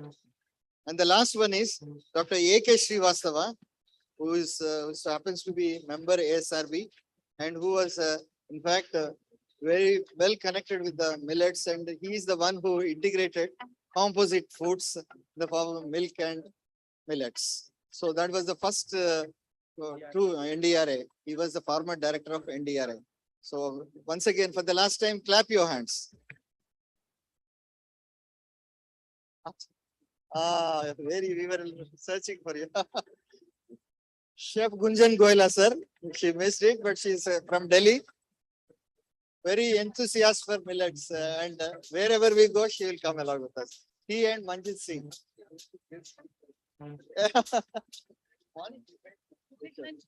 Millet lunch.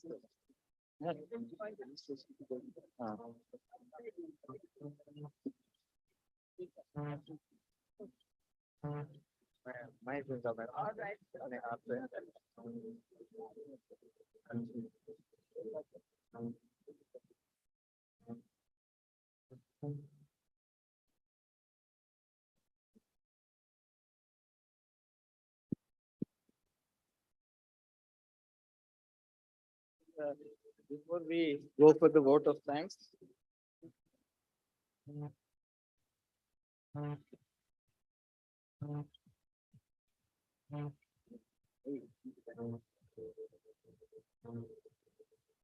so before we conclude this session and go for the vote of thanks, one big felicitation deserves one person who is sitting in the audience, Dr. Mahalingam Govindraj. He's a senior scientist, Harvest Plus, who won the award of Norman Borlaug, highest award. Sir, he's joining. We'll felicitate him. Sir, this award is for his efforts to the development and dissemination of biofortified pearl millet that are rich in iron and zinc, biofortified varieties. More than 1,20,000 farm households benefiting in India. Harvest Plus. Sir, where you studied, he's asking. From which university you?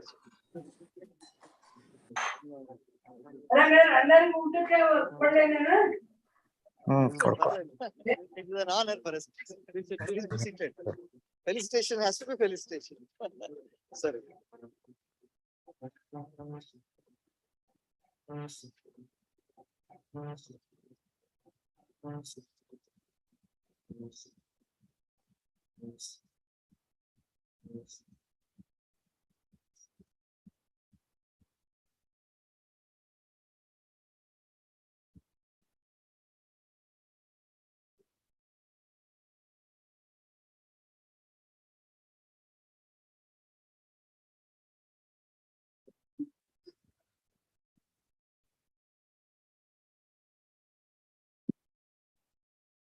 That brings to the conclusion and a formal vote of thanks.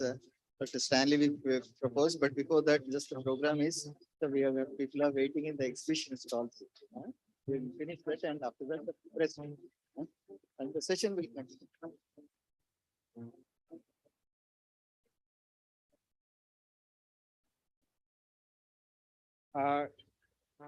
Good afternoon, all of you.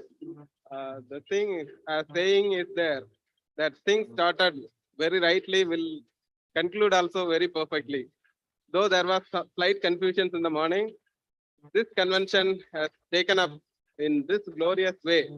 Definitely, I understand it will end and give meaningful achievements. I really thank Sri Sangireddy Niranjan Reddy Garu, Honorable Minister of Agriculture, Government of Telangana, for his valuable presence among us. Sir, your very presence was very much inspiring for us, and what you have told is really a call for us. So thank you very much, sir. And with us, we thank Dr. Ashok Dalwai, IAS and CEO of NRAA. Sir, always like your speech was really wonderful, and it's an inspiration for us. Thank you, sir, for a wonderful speech you have given. I thank Madam Shubha Thakur, a dynamic leader who spearheads the International Year of Millet celebrations of Indian context from the government side. Thank you very much, ma'am, for coming over here. That shows the commitment of government towards the millet promotion. I profusely thank Dr. R.K. Singh, ADG, who is looking after crop science institutes pertain to food and fodder crops of ICAR, for his gracious presence and encouragement. Thank you, sir. Thank you very much. And I thank other dignitaries in the dais. Morning, Mr. Anil Kumar was there, Dr. Hanuman. Hanuman sir was there and is there. We thank you, sir. Thank you for your presence. And we thank all the people who are present here, and I profusely thank. Oh, that is a. We are happy to felicitate Honorable Minister, Minister of Agriculture, Sri Niranjan Reddy Garu, in this stage. I thank Dr. C.V. Ratnavati, Director ICAR IIMR.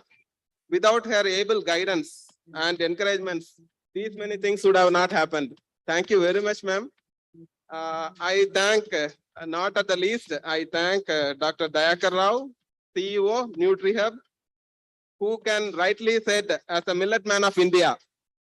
So I thank you, sir. He conceived the idea of this convention actually to bring all the stakeholders under one umbrella. And this event, because of his presence and because of his efforts, we could able to see this grand event happening today. I thank Team Nutri-Hub and Team ICAR IIMR for working in various committees. There are many dignitaries present over here. Some of them are only there in the stage. So I thank all the dignitaries present over here. And also all the people who are there with us. I thank and congratulate all the awardees who have been felicitated here. All the state governments promoting millets, institutes who have achieved in the which are achieved in a different and greater way, and the people who are achieved in personal levels. I thank all the organizations who joined hands with us in terms of MOU, and last but not the least, I thank all the sponsors who generously given sponsorships in various levels as platinum, gold, and silver sponsors. Though I'm not mentioning them name by name, and it is all depicted over here. So I will be telling them in the next sessions. And we have all those names depicted in screens and in collaterals.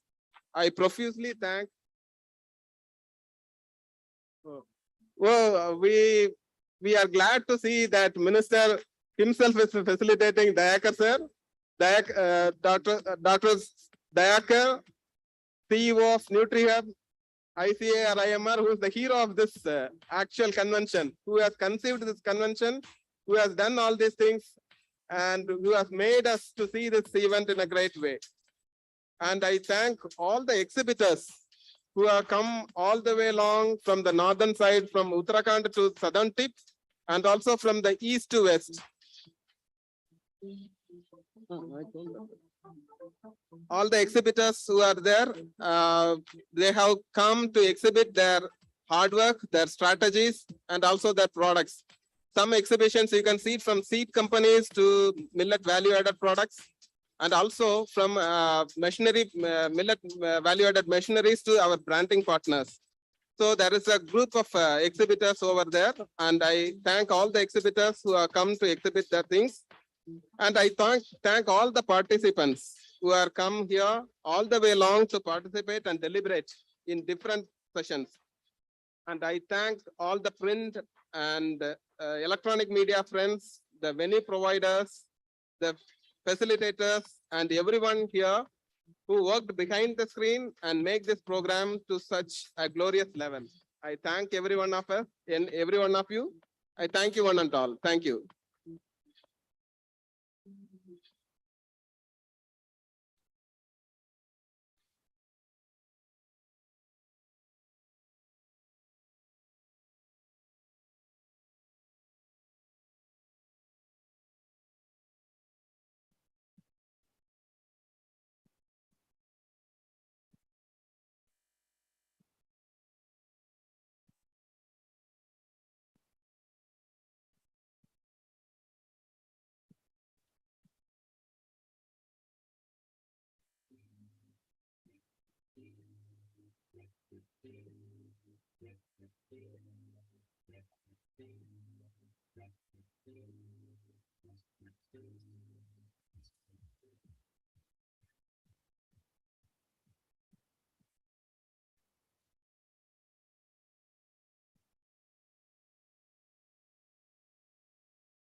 Hello. There is an announcement. Since it is a lunch time, so we will break for lunch for half an hour and we will start the first session after lunch.